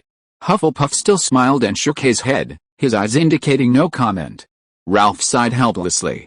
He hated people who only told half the story. They were no different from those who wrote novels but left things unfinished, utterly wicked. Ralph had no choice but to assist Hufflepuff. He waved his wand, and various ingredients, under magical control, leaped into the pot. The food charms Ralph used also caught Hufflepuff's eye. She exclaimed in surprise, "You can cook? How could a Hufflepuff student not know how to cook?" Ralph chuckled proudly. "My friends love my cooking the most, and there's this dead phoenix named Fawkes who always comes to mooch my meals. I wonder if it's even been born yet." "Fawkes, is that a phoenix tamed by a wizard?" "Yes." Ralph was preparing a fish. He nodded. "Fawkes is the pet of our headmaster, Dumbledore. If he's a wizard from the Dumbledore family, then it's not surprising." Hufflepuff smiled. "Whenever Dumbledore is in dire need, the phoenix will fly to him. It's a prophecy passed down by word of mouth." "Do you know why?" Ralph shook his head. He knew the saying, but he had never heard Dumbledore mention the reason. Their ancestors were slaves, originally raising birds for ancient wizards, Hufflepuff explained. Phoenixes were the domestic fowl raised by those ancient wizards, no different from the chickens, ducks, and geese we raise now. Phoenixes were domestic fowl. Ralph looked astonished. "Yes, phoenixes don't die, they can be reborn repeatedly," Hufflepuff said softly. "Wouldn't it be perfect to use such creatures as food? No need to worry about killing them. And they can be eaten repeatedly." The phoenix's lofty image instantly plummeted in Ralph's mind. "I've eaten phoenix meat." Hufflepuff smacked her lips, recalling the taste. The meat was incredibly delicious, with a fragrance of paulownia leaves, more flavorful than any spice, making your mouth water just from the smell. Ralph was getting a little hungry. If he had the chance to go back, he would definitely make Fawkes offer himself up so he could taste it too. Hufflepuff, as expected of a gourmet and foodie, had eaten everything, and now she was talking at length about the advantages and disadvantages of magical creature meat. "Dragon meat isn't as good in that respect. The meat is a bit tough, but it's okay for soup, though you have to stew it over high heat. Godric has a dragon farm where he raises quite a few Welsh green dragons. When he gets back, he can take you to see them." Welsh green dragon. Rove suddenly remembered the third picture in Nicholas's Book of Abraham. In a room, there is a sealed box with a tree growing on it. There is also a wizard holding a sword, and behind him is a green dragon wearing a hat. This picture depicts Gryffindor, and that green dragon, could it be a Welsh green dragon? Rove was lost in thought for a moment when Hufflepuff waved his wand, sending food flying onto the table: rabbit marinated with dried peas and figs, honey marinated deer thigh, thick barley soup, and a cold dessert sprinkled with nut pieces, a large, sumptuous dinner with a good mix of meat and vegetables, a feast for the eyes and the palate. Ralph didn't bother with pleasantries. He sat down at the table, forked a small piece of dragon meat, and chewed slowly. It was both firm and tender, very appetizing. He ate 3 large bowls with tears in his eyes, exclaiming, "So delicious." Hufflepuff sat on a small stool, a gentle smile on her lips. She said softly, "Anyway, you can't go back. You'll have plenty of time to eat my cooking later." Ralph fell silent and shook his head. "What, still not giving up?" Hufflepuff asked. "You use the time turner to go back 1,000 years. You won't live long before you die. What's the point? But staying here is different. You can continue to stay in my academy, and I'll personally be your teacher." Hufflepuff's voice grew even gentler. "Rolf, you're curious about ancient wizards and their magic? You can ask me, Ravenclaw, and Gryffindor. In your time, could you find teachers better than the 3 of us? When I retire, you'll be the headmaster of Hufflepuff House, and maybe even the new headmaster of Hogwarts," Hufflepuff urged in a seductive voice. "And Helena, when Rowena brings her back, I'll introduce you. She's a hopeless romantic, she'll definitely fall for your handsome face. Helena might be a little slow, but why does a wife need to be so smart? Pretty is enough, a fool is easier to fool." Hufflepuff slowly stood up, gazing down at the boy, his deep, alluring voice saying, "If all else fails, have Gryffindor give you a daughter. He wants to drink from that spring too. Gryffindor is a shapeshifter, and his daughter will inherit that talent, so she can become whoever she wants." The boy seemed to hear a fox-like whisper in his ear, constantly urging him to stay. This time, Ralph didn't remain silent. He sat on the small stool, looked up at Hufflepuff, and said softly, "Professor, what you said is all very good, but it's not what I want." "What do you want?" Hufflepuff looked directly into the boy's eyes. My family. Newt, Tina, Marjorie, my friends. Sherry, Hermione, Neville, my trunk. Niffler, dragon, invisible beast, but none of them are here. I also promised a girl I'd go back soon. I don't want to break my promise. Ralph reached out and gently stroked the pendant around his neck, the protective charm he'd worn, still emitting a familiar fragrance. There was a girl, with a ponytail. Besides being beautiful, she was also kind. She was waiting for him to return. Hufflepuff gazed at Love's face, a slight smile playing on his lips. But staying here is probably your destined fate, Professor Hufflepuff, Love said, clutching the pendant Sherry had given him, his expression utterly serious. Fate only binds you when you accept it. Thanks to, and, for their generous donations, I'm offering a book as a tribute, Hogwarts, The White Demon King by Hodadi. An experienced author, a foot fetishist, quality guaranteed. Those interested can check it out. Synopsis. Loveman, having mastered the academic stat-boosting system, was eager to make his mark, but a single email disrupted his life plans. Moving staircases, talking portraits, a castle hiding countless secrets, a mysterious and dazzling magical world opened its doors to him. Behind the doors were a lively and kind little witch, a benevolent old man, and a dark lord who had lost his humanity.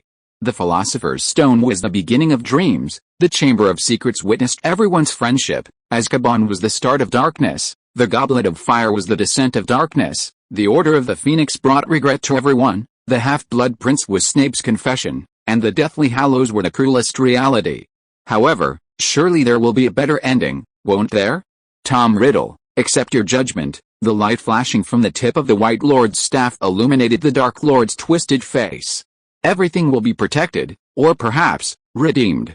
Chapter 413 Rove, Trelawney, I curse your great-great-grandmother. Sparse sunlight filtered through the leaves, scattering like grains of gold, filling the glass garden with moisture and warmth. Professor McGonagall, sitting in a chair, was enjoying a rare moment of leisurely sunbathing. She looked up, quietly watching Sherry, who was practicing transfiguration under a tree. The girl with the ponytail wore a white robe that accentuated her snow-white skin. Even Professor McGonagall found her exquisitely beautiful. The old woman seemed to be admiring a painting, both the beauty and the scene more pleasing to the eye. After a while, she softly said, Sherry, rest for a while. Come and talk to me. The girl with the ponytail responded with an yes, put away her wand, picked up the black leather case from the stool, and trotted towards Professor McGonagall. Professor McGonagall shifted her position, gesturing for the girl to sit beside her. She asked softly, how's your practice going? I can almost turn that pear tree into an oak, Shirley replied earnestly, but the leaves are still a little pale. You're already quite fast. Don't overwork yourself. Professor McGonagall, who rarely praised her students, was now all smiles. She complimented, at your age, my transfiguration skills were far inferior to yours. No way. Shirley stuck out her tongue playfully, I'm still far behind you. Professor McGonagall patted the girl's head and chuckled, by the way, I'm going to apply for the Transfiguration Today's Most Promising Newcomer Award for you. The Most Promising Newcomer Award, selected by the academic journal Transfiguration Today, is given to young wizards who demonstrate astonishing transfiguration abilities. Most wizards who have received this award go on to become transfiguration masters, like Professor McGonagall herself. Sherry asked somewhat uncertainly, can I do it? Of course you can. I won this award in 5th grade, McGonagall said confidently. With your current transfiguration skills, winning the award is more than enough, Sherry nodded gently. Professor McGonagall looked at the obedient girl inside. I'll take you back to school later. Today is the Quidditch final. What are you doing here with an old lady like me? You should go watch the game with your friends. I know you're in a bad mood, so I came to keep you company, Sherry said softly with a smile. McGonagall sighed. She was indeed in a bad mood. Although the Gryffindor Quidditch team had made it to the final, 4 members were suspended for fighting with Slytherin students. They didn't even have any substitutes. If Wood hadn't temporarily selected a few students, they wouldn't even have enough players for the match. It would be strange if they could win. Of course, the Hufflepuff Quidditch team also let Rolf win, but the Hufflepuffs still had a huge advantage. This would be a brutal massacre. Gryffindor hadn't won the championship for 7 years, this year would be the 8th. Although Professor McGonagall was used to disappointment, she didn't want to witness the tragedy live. It was too cruel for an elderly woman. Therefore, despite it being the Gryffindor finals, Professor McGonagall didn't attend the match but returned to her home in Hogsmeade. Sherry came to keep her company. "Is there no player you want to see?" McGonagall looked at the girl and teased with a smile. "If Ralph were playing, you certainly wouldn't be here with me today." The girl with the ponytail gently hugged the old woman's hand, laughing almost coquettishly. "No way, Professor McGonagall, I just don't like watching Quidditch." Professor McGonagall smiled, hesitated for a moment, and asked softly, "How many days has Ralph been gone?" "About a month, right?" Sherry looked down at her toes and whispered, 34 days." Professor McGonagall sighed softly, forcing a smile to comfort her. "Ralph will definitely come back safely, don't worry." The girl with the ponytail nodded but didn't speak. Professor McGonagall looked at the somewhat dejected Sherry, her eyes filled with heartache and pity. She couldn't help but inwardly resent Dumbledore. What a fool. How could he let Ralph use the time turner to go back to last Halloween? Such a dangerous thing. Could he have gone himself? What's with those long legs? If anything happened to Ralph, she'd never forgive Dumbledore. Sherry sat on the bench, clutching the black box, staring blankly into the distance. She wasn't so worried about Ralph's safety. He had promised to come back, and he would. But he had promised to come back early, and he was late. The girl with the ponytail rested her chin on her hands, beginning to miss him. In the kitchen, after some enticement, Ralph firmly refused. Hufflepuff didn't show disappointment. Instead, she smiled with satisfaction. "Ralph, I saw you through Rowanna's crystal ball in her office. I was wondering which house you would be from. I considered all 3 houses, but I never thought you would be a Hufflepuff. So, when you told me you were from my house, I was quite surprised, and even thought the Sorting Hat might have made a mistake." Hufflepuff gazed at the boy, and smiled. "But now I think I understand why you came to my house. So, you actually know a way to get me back, right?" Ralph asked. "Why would you think that?" Hufflepuff narrowed her eyes. "You are hungry, Hufflepuff," Ralph said softly. "In our time, you were called the 4 Great Masters, and I always thought the 4 Great Masters were omnipotent." "Kid, don't flatter me." Hufflepuff laughed so hard she almost fell over. "Gryffindor might fall for that, but not me, though. I do know how to solve your little problem." "How?" Ralph quickly pressed. "Your problem is simply that your body will age rapidly after you return," Hufflepuff said earnestly. "Then I'll make sure you don't age, and stay young forever." This seemingly pointless statement made Ralph thoughtful. He blurted out, "The Stone of Destiny?" "That's right, that stone," Hufflepuff nodded. The Stone of Destiny was a stone used by ancient Scottish kings during their coronation. Ralph had heard Nico mention it many times. It was an alchemical substance with effects similar to the Philosopher's Stone, capable of brewing the fountain of youth, restoring youth to the body. The Stone of Destiny was historically documented. During the Scottish Wars against the English, Edward I, King Longlegs, seized the Stone of Destiny, a symbol of Scottish royalty, and brought it back to London as spoils of war. Edward I also ordered the stone to be inlaid in an intricately carved high-backed oak chair as a symbol of his conquest of Scotland, the famous Edward's chair, but Nico had verified that what Edward I took was not the real Stone of Destiny. It had been lost before him. And now, more than 200 years before Edward I, that stone should still be in Scotland. Ralph looked up excitedly, but Hufflepuff seemed to know what he was thinking. She shook her head and said, "The Stone of Destiny isn't in Scotland. It was stolen by goblins more than 100 years ago." "Goblins?" Ralph asked in surprise. "Yes, goblins," Hufflepuff said softly, "but where exactly is it is hard to know. You know, goblins are very good at hiding treasures.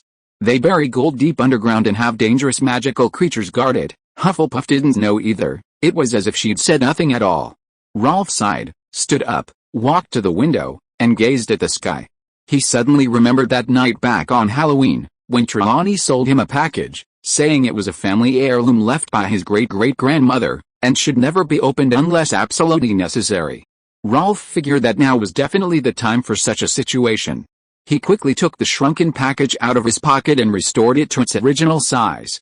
Ralph told Hufflepuff to open the package, while he kept his distance to avoid being caught in the crossfire. Hufflepuff solemnly opened the package, examined it for a moment, then looked at Ralph with a strange expression, raising an eyebrow. "This is the treasure you brought back?" she asked. Ralph approached, looked at the books, and his lips twitched. He couldn't help but curse. "Trelawney, I'll curse your great-great-grandmother. Chapter 414, The Little Thing About My Fortune Teller Being My Great-Great-Granddaughter? Professor Trelawney was mostly a con artist, but occasionally she would open her third eye and enter the Zero Realm. Although Ralph had never actually met her, given Harry's prophecy, he still held considerable patience and expectation for Trelawney. It was for this reason that Ralph spent 1,000 galleons to buy her great-great-grandmother's heirloom. But he was clearly ripped off. The so-called heirloom wasn't a book of prophecy, nor a magic book, but rather a series of wizarding novels: Merlin and King Arthur's Fall, King Arthur and Morgan's Love, Merlin's Naked Knight Battle with the 12 Knights of the Round Table. Ralph carefully flipped through them. Almost all were Arthurian and Merlin series novels, the titles alone sounding quite frivolous. Most importantly, the books all had prices listed at the end, totaling less than 10 galleons. And Professor Trelawney had sold them to Ralph for 1,000 galleons, that damned, heartless dealer. Ralph really wanted to rush to Ravenclaw and arrest Cassandra right now, so that she wouldn't have a great-great-granddaughter who was always swindling and cheating in the future. Hufflepuff was also flipping through the books. She quickly noticed a problem and couldn't help but frown. Ralph, it's not that simple. I've read that book, Merlin and King Arthur's Erotic History. Hey, why are you looking at me like that? Seeing Ralph giving her a strange look, Professor Hufflepuff straightened her face and said seriously, "Don't misunderstand, I confiscated the students' forbidden books and read them with a critical eye. The content described in the book isn't as bad as you think. It's a book that exposes the decadent and corrupt lives of wizards in the time of King Arthur. It's the true history of early England." Ralph twitched his lips. So, he watched Japanese adult films to criticize the darkness of the lower classes? Anyway, Hufflepuff cleared her throat and said, "These books you brought are all sequels to Merlin and King Arthur's Erotic History, but they haven't been written yet at this point in time." Not written yet? Ralph quickly checked them and found that the most recent one wouldn't be published for over a decade. Hufflepuff held the books, finding them amusing. She smiled and said, "Ralph, it seems the person who asked you to bring these books probably wants you to deliver them to someone who wants to see the sequel." Ralph was speechless. Asking him to deliver a few books across 1,000 years, that was quite extravagant. But upon reflection, it seemed reasonable. Ralph was always curious about the sequels to certain long-running novels. If he knew someone could travel back from the future, he would also ask them to bring the ending, so he could at least get a sneak peek. So, who could this person be? Ralph frowned. He suddenly remembered his first meeting with Cassandra. In the History of Magic class, I saw Cassandra secretly reading the romance of Merlin and King Arthur. And the person who asked me to give the book was her great-great-granddaughter. Probably Cassandra left a portrait and told her great-great-granddaughter to give these books to you and ask you to bring them over. Professor Hufflepuff was amazed and joked, "I've been so moved by sending books across 1,000 years. Ralph, that Professor Trelawney, isn't she also your great-great-granddaughter? Don't dare to say such nonsense, Professor Hufflepuff." Ralph said helplessly, "Cassandra and I have only known each other for a few hours. Besides, I have severe autism and social phobia. My hands shake when I say a few words to a girl." "You can do it," Hufflepuff said with a smile. When Gryffindor was still young, he liked to pretend to be depressed, and then took the opportunity to seek comfort. He wanted to touch Rowanna's hand, but she beat her severely. When he pretended to be sad, he was similar to you now. Ralph pursed his lips, determined to stay away from Cassandra for a while. But then it dawned on him, and he said urgently, "Professor, when I used the time turner, I went back to Halloween night, but only a handful of people knew about it, yet Professor Trelawney was able to find me there precisely. If Cassandra told her, then who told Cassandra?" Hufflepuff found it increasingly intriguing. She looked at the boy and smiled. "It must be your future self." "That's right," Ralph nodded. "But why would I tell Cassandra the time and place? I probably wanted her to pass on a message to my future self, not just a few books." Ralph stood up, took a few slow steps, and stood by the window, looking out through the curtains. He carefully analyzed the situation and said slowly, "This is the message I'm sending to myself. Take the books to Cassandra, and she can definitely help me find the location of the Stone of Destiny." "Ralph, you're so clever," Hufflepuff said, sitting back down. "But you won't even let me pass on this kind of message, yet you're going to Cassandra, and you still say there's nothing fishy about your relationship." Ralph sighed. "An honest man like him gets bullied everywhere."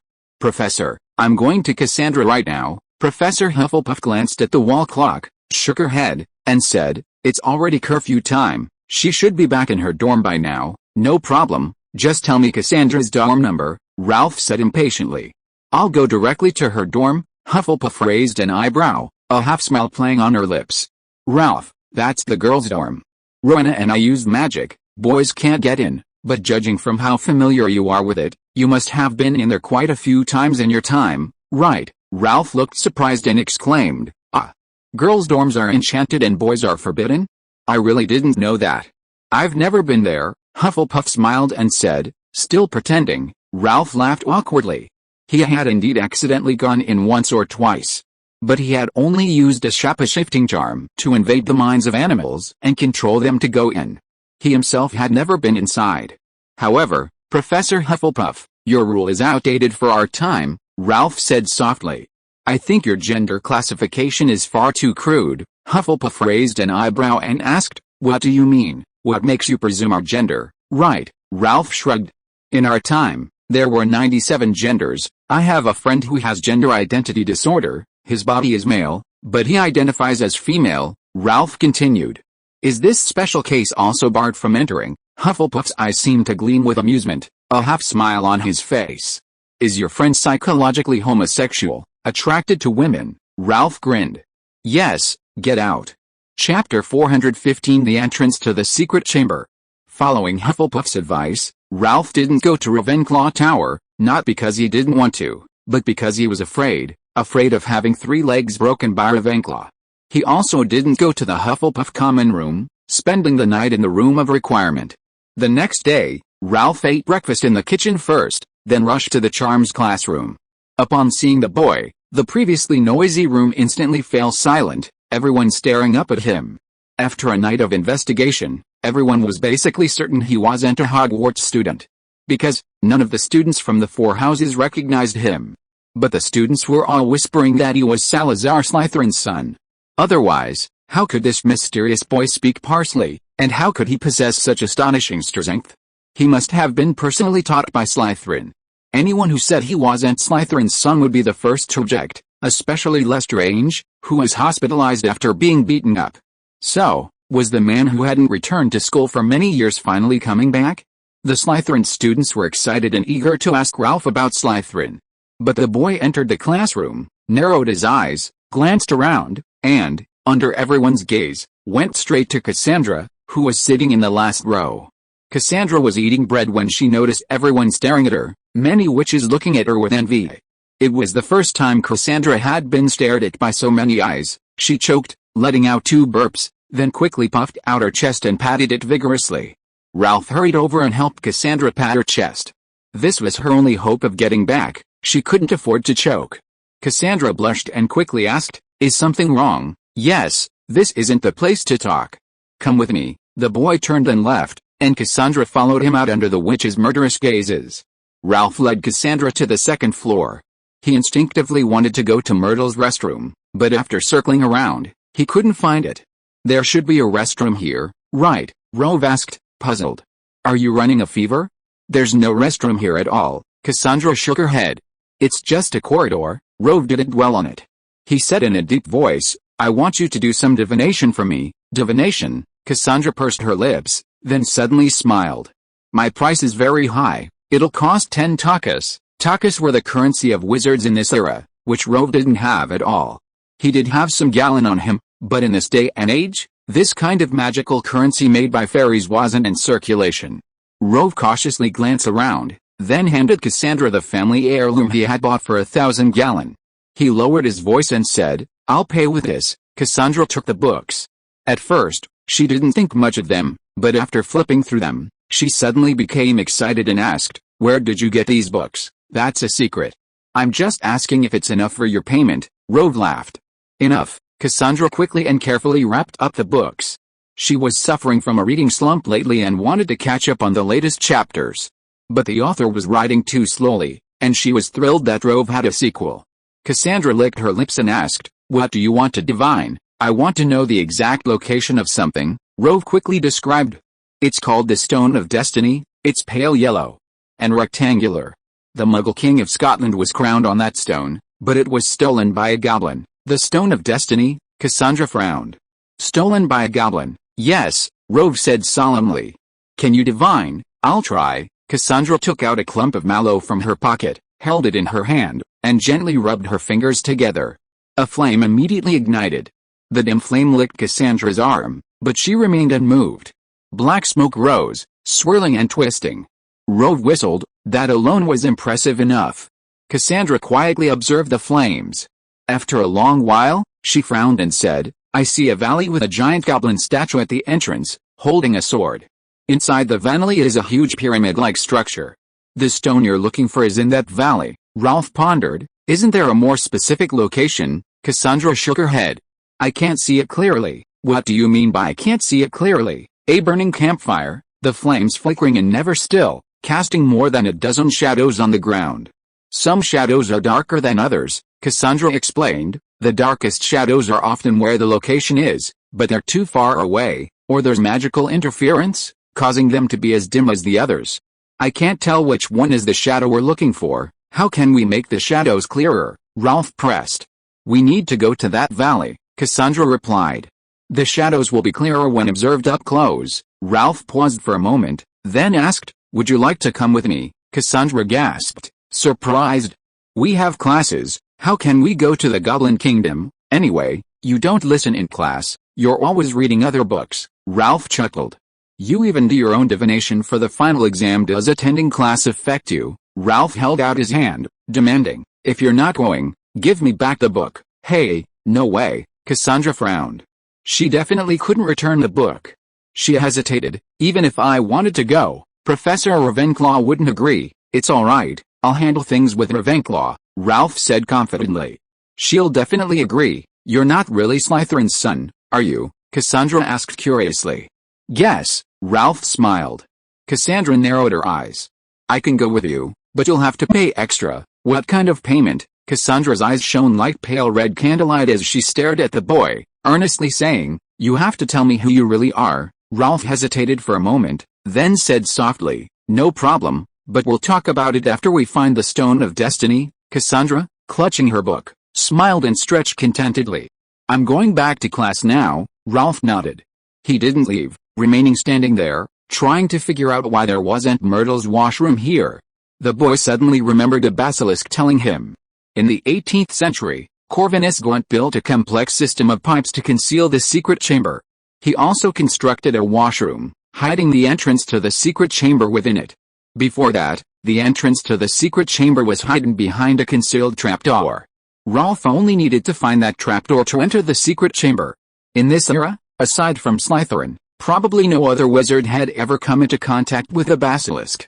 If Ralph could awaken the basilisk, he could confirm whether it was indeed Slytherin's. Horcrux. Chapter 416 The Secret Chamber of the Four Giants. Ralph, wand in hand, tapped along the walls of the corridor, but after a long search, he couldn't find the partition the basilisk had mentioned. The boy pondered for a moment, then suddenly remembered something. He abruptly turned and strode back to the fireplace he had already checked, examining it closely. The fireplace was unremarkable, with embers still burning inside, but Ralph stared at the shape of the flames, vaguely sensing they resembled a constantly swaying snake. The more he looked, the more it seemed. He waved his wand, extinguishing the flames, and then moved aside the layer of ash, revealing a small snake-shaped statue. Ralph used Parseltongue, hissing, and the little snake seemed to come alive, dragging its body upwards, lifting the partition to reveal a square hole large enough for one person to pass through. He peered inside. The hole was deep and dark, seemingly leading to the deepest part of the castle. Ralph snapped his fingers, and a ball of flame plummeted downwards, but the hole was so deep that soon only a faint ring of light could be seen at the bottom. Since he couldn't see the bottom of the cave, he had no choice but to walk into the fireplace and jump straight down, plunging into the boundless darkness. His wand lit up, illuminating the dark cracks in the black walls. After flying for a long time, the boy finally landed. He looked around and found himself in a spacious open space, like a great hall, with a campfire burning between the stone pillars, its smoke blackening the cave ceiling. 4 passages converged here, each seemingly endless. Ralph frowned. He hadn't expected the path to the Chamber of Secrets to be so intricate before Corvinus modified the pipes at Hogwarts. Just as the boy hesitated, about to guess a passage, a gentle breeze suddenly blew, as if someone had softly breathed on it, causing his sleeves to flutter in a certain direction. Ralph squinted, feeling the surrounding breeze. Without hesitation, he raised his glowing wand and went with the wind. The passage was long and dark, with only constantly curving stone walls on all sides. The floor beneath his feet seemed to be slowly shifting and rolling, trying to trap the boy. Ralph walked for a long time until the wall finally ended, revealing a wooden door. There was no handle or keyhole, only a bronze eagle-shaped knocker. Ralph frowned. This place was exactly the same as the entrance to the Ravenclaw common room. Could the Ravenclaw tower be behind this door? The boy was filled with doubt and uncertainty. He was at least 1,000 meters underground. How could he have ended up at Ravenclaw House? He tentatively knocked.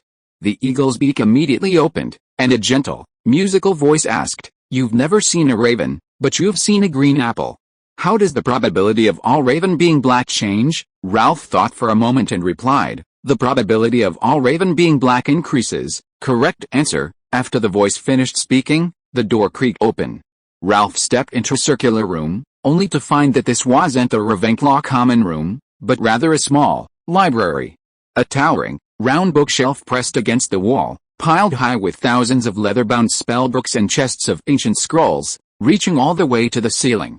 In the center of the room stood a desk and a chair. On the desk, besides a closed spellbook, lay a parchment, the ink still wet, suggesting someone had been writing there. Suddenly, Ralph heard the rushing sound of water. He walked deeper into the room and found a small door beside a pair of sphinx statues. Pushing it open, he entered a cave. The cave was vast and deep, with jagged rocks hanging from the ceiling, creating a grotesque and eerie atmosphere. Not far away lay a clear, azure lake, as blue as the sky. In the misty haze, a graceful witch sat alone on a moss-covered rock beside the deep lake, gently combing her dark hair with an oak comb. Ralph walked slowly over, and after recognizing the witch, he quickly said, "I'm sorry. Professor Ravenclaw, I didn't know you were here." "It's all right, I guided you here." Ravenclaw turned around, gazing at Ralph, and calmly asked, "Who told you there was an entrance under that fireplace?" "In our time, that corridor didn't have a fireplace, it was converted into a washroom, and there's a pipe connecting to Slytherin's Chamber of Secrets." Ralph looked at Ravenclaw as she combed her hair, explaining, "I entered the Chamber of Secrets and took the basilisk, so I naturally know the entrance is nearby, and that's how I found it."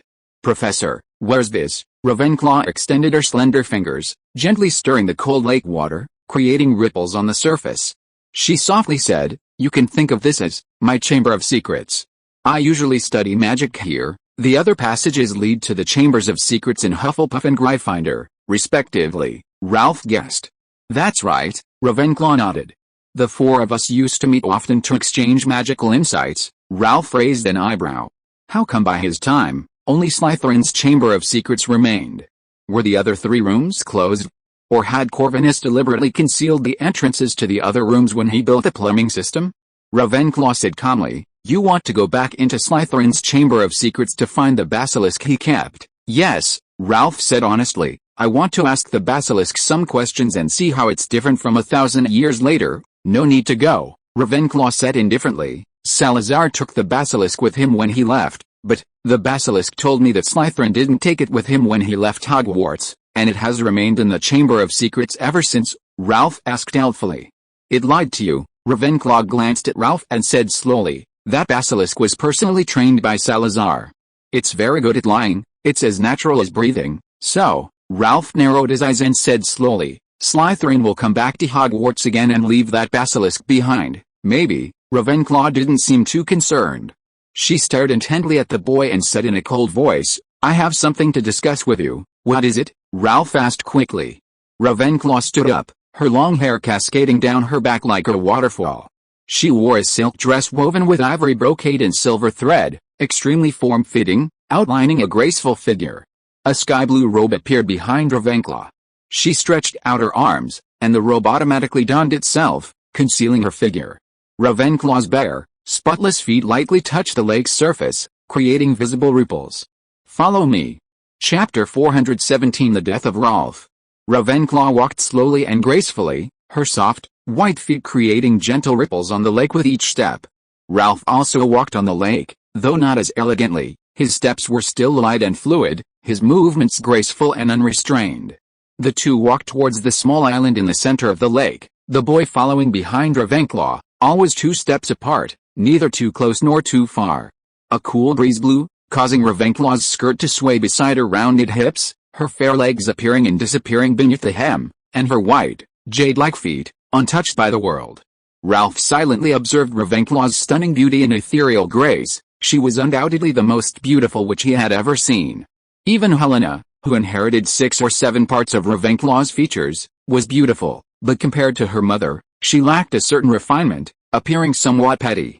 Sherry, in her early teens, already possessed a face that was nearly as beautiful as Helena's, and if she were a little taller and more voluptuous, she might rival Ravenclaw. Fleur was slightly less striking than the 3, but as a half-human succubus, she naturally exuded a captivating charm.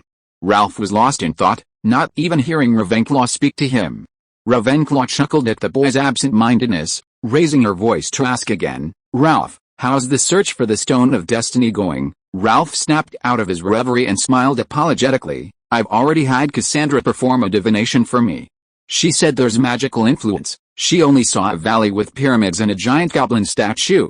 The exact location is still unclear. Pyramids and a goblin statue." Ravenclaw thought for a moment. From the description, it seems to be the location of the kingdom of Nadia. In this era, goblins were not yet under the rule of wizards. Like medieval muggles, they had established numerous autonomous city-states. The fairy kingdoms are constantly at war with each other, and their relationship with muggles and wizards is not exactly harmonious.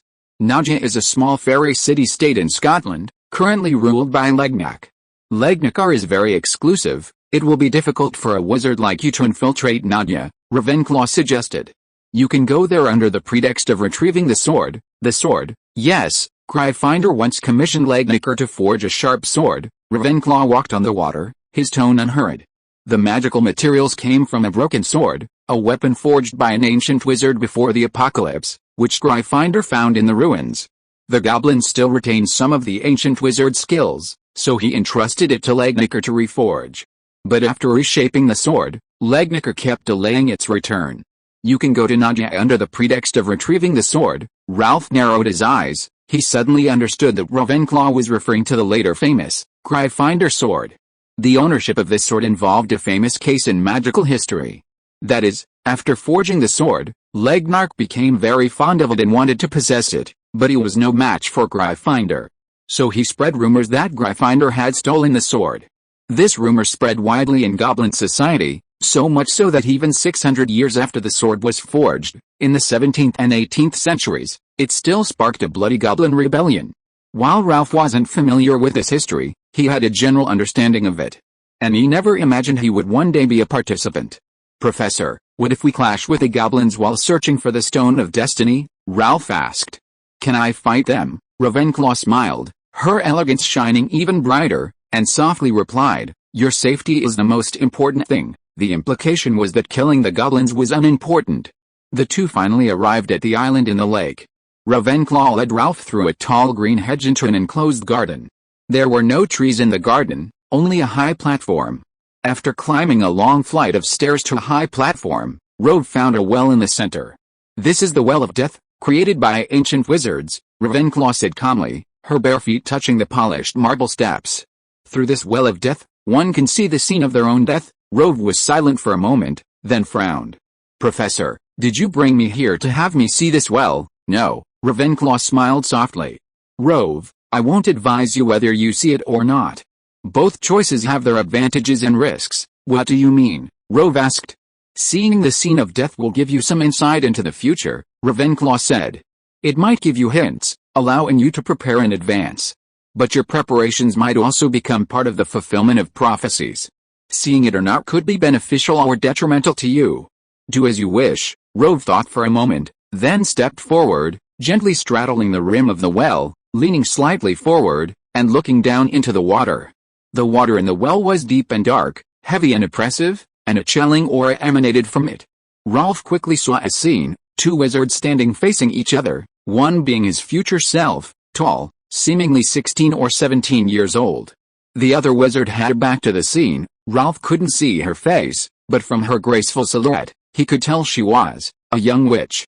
On the ground was an open box. The young witch, holding a sword, suddenly plunged it deep into Rolf's chest. When she pulled her hand away, the sword remained inside. He groaned and fell to the ground. Just as the witch was about to turn around, white mist suddenly rose, the well became murky, and the entire scene blurred instantly. What happened? Rolf asked quickly. He hadn't seen the witch's face yet. You're dead, Ravenclaw said calmly. That's why the scene disappeared. Professor, can I see it again? Rolf asked. Ravenclaw shook his head. Everyone can only see the well of death once. A second time, it won't show any signs. Rolf frowned, pondering the young witch's identity. Ravenclaw suddenly asked, Rolf, do you know how I died? Rolf's eyes flickered. Magical history says you died of illness, but there are also rumors that you were killed by other wizards. Ravenclaw simply smiled silently. Rolf's heart stirred. He asked, You've already seen that magic well, haven't you? Yes. Ravenclaw placed her beautiful feet in the cool well water. She lifted her feet, and water droplets slowly dripped from her toes. I already knew my fate. Ravenclaw turned to face Rolf. She suddenly reached out and gently stroked his forehead, her voice soft yet sorrowful. Scamander, may Merlin protect you. Rolf was somewhat flustered. When he came to his senses, Ravenclaw had vanished, as if she had never been there. Chapter 418 Make your king run to see me. Ralph's original intention was to find the basilisk, to chat with its younger self, reminiscing about the past and discussing the future. He never expected to end up accidentally entering Professor Ravenclaw's room and being taken to the island in the middle of the lake, where he watched some strange videos. Back home, Ralph couldn't sleep, constantly thinking about the witch who killed him. He went to find Ravenclaw again, wanting to discuss the Well of the Dead in more depth. But he couldn't find Ravenclaw. He learned from Hufflepuff that she had left Hogwarts alone to search for Helena. According to the historical timeline, Barrow would eventually get there first, find Helena, go mad, and both of them would perish as ghosts, returning to Hogwarts. Ralph had suspected that Cassandra's prophecy to Helena, saying he would resurrect her, might refer to this. Ralph had been to the Albanian forest and knew the exact location of Helena's death. If he went there now and waited, he could definitely save Helena. This could be considered a kind of resurrection, right? But Ralph would never do that. He still wanted to go back. Changing Helena's death might cause many wizards who should have been born to disappear from history, and the future would be completely different. That wouldn't be the future Ralph wanted, so of course he wouldn't save Helena. Wait? Ralph suddenly remembered the Ravenclaw tiara. Why didn't he wait until Helena died and take it with him? Rather than leaving the tiara in the heart of the tree for 1,000 years, only to have Tom make it into a Horcrux later, wasting a precious treasure, why not switch it out and put a fake in? Anyway, Tom had never seen the real thing and couldn't tell the difference. Besides, even if it was a fake, after 1,000 years it would be an antique. Giving it to you as a Horcrux would be a loss for you. Ralph acted immediately. He found Hufflepuff and asked her to provide the blueprints for the tiara. He planned to have the goblins make a replica when he went to Cartier. The wizard's craftsmanship was too crude, while the goblins' jewelry could repel dust, so even after 1,000 years, the crown wouldn't rust or accumulate dust and grime. Of course, the quality didn't need to be too high, just presentable would suffice. Ralph, of course, didn't have the money to pay the goblins' craftsmanship fee, so he naturally borrowed money from his headmaster, Hufflepuff. The boy even gave him a fake IOU, generously promising 4% interest. Since they wouldn't see each other again, even if the interest ballooned to a mountain of gold, it wouldn't concern Ralph. Ralph's calculations were incredibly ambitious. He borrowed more money, intending to stockpile more goblin silverware and jewelry. He planned to bury those pieces deep underground and dig them up 1,000 years later. They would be priceless antiques. This was his chance to get rich. This was what it meant to achieve great things with little money. After studying the map for a few days, Ralph, with Cassandra in tow, set off for the Goblin City-State, the Kingdom of Nadia. But the journey was long, and they needed a means of transportation. In this era, there were no night buses, no express trains, and even muggles traveled on foot or in horse-drawn carriages. Flying broomsticks, however, had been invented more than half a century earlier, a thick, long, rough ash stick with a few hazel twigs casually tied to one end. It was uncomfortable to sit on, aerodynamically inefficient, and had very few spells that could be cast on it. It would only oscillate back and forth at an uncontrolled speed, never rising, falling, or pausing. It was less a flying broomstick and more a witch's pleasure vibrator. In short, the modern flying broomstick wasn't truly born until the early 19th century, after Elio Smythe invented the shock-absorbing charm. 800 years from now. Of course, while the shock-absorbing broomstick improved comfort, it began to fall out of favor with witches. Although flying broomsticks were unusable, the era still had flying carpets from the Middle East, capable of carrying multiple passengers and offering great comfort. Hufflepuff lent her improved flying carpet to Ralph, claiming it was the fastest in the world. She had won the Hogwarts flying carpet race 5 times with it. Hufflepuff wasn't exaggerating, her carpet was indeed renowned for its speed, accelerating from 0 to 100 kilometers per hour in under 3 seconds. When encountering narrow gaps, the carpet would automatically roll up, tightly enveloping the passengers before propelling them through the opening. Ralph and Cassandra had never ridden such a bizarre flying carpet before. Initially inexperienced, they were eating breakfast on the carpet when they were suddenly wrapped up tightly and nearly suffocated. The carpet flew southeast at breakneck speed, finally arriving in Cardia after 3 days. Standing in midair, a colossal goblin statue could be seen towering at the valley entrance. The creature was over 100 meters tall, a giant cast in gold and silver, its feet planted on either side of the narrow entrance, its right hand wielding a massive sword. Rove, seeing he was about to crash into the statue, looked at Cassandra, who was still engrossed in the story of King Arthur and his best friend Merlin, and asked, "How does this thing descend?" "Just say descend." Cassandra patted the flying carpet. Instead of gradually slowing down or descending, the carpet suddenly flipped over, shaking them both off. Rove fell, free-falling high in the air, plummeting towards the Rocky Mountains below. Cassandra desperately clung to a corner of the carpet, but then, the carpet jolted violently, and she finally fell, letting out a scream. Rove, already airborne, was about to rescue Cassandra when he saw the carpet heading towards the ground, seemingly trying to catch them, and he fell with it. Just before they reached the ground, the flying carpet caught them abruptly, sending them crashing into it as if they'd fallen into a safety net. The carpet completely absorbed their impact. Cassandra stumbled off the carpet, her legs giving way, and sat on the ground, panting heavily. "I hate flying carpets," she gasped. Ralph chuckled. He actually thought it was alright, at least the wrapping function was good. He planned to get one too, so next time he took Sherry to the Forbidden Forest, he wouldn't ride a flying broomstick, but a new mode of transportation.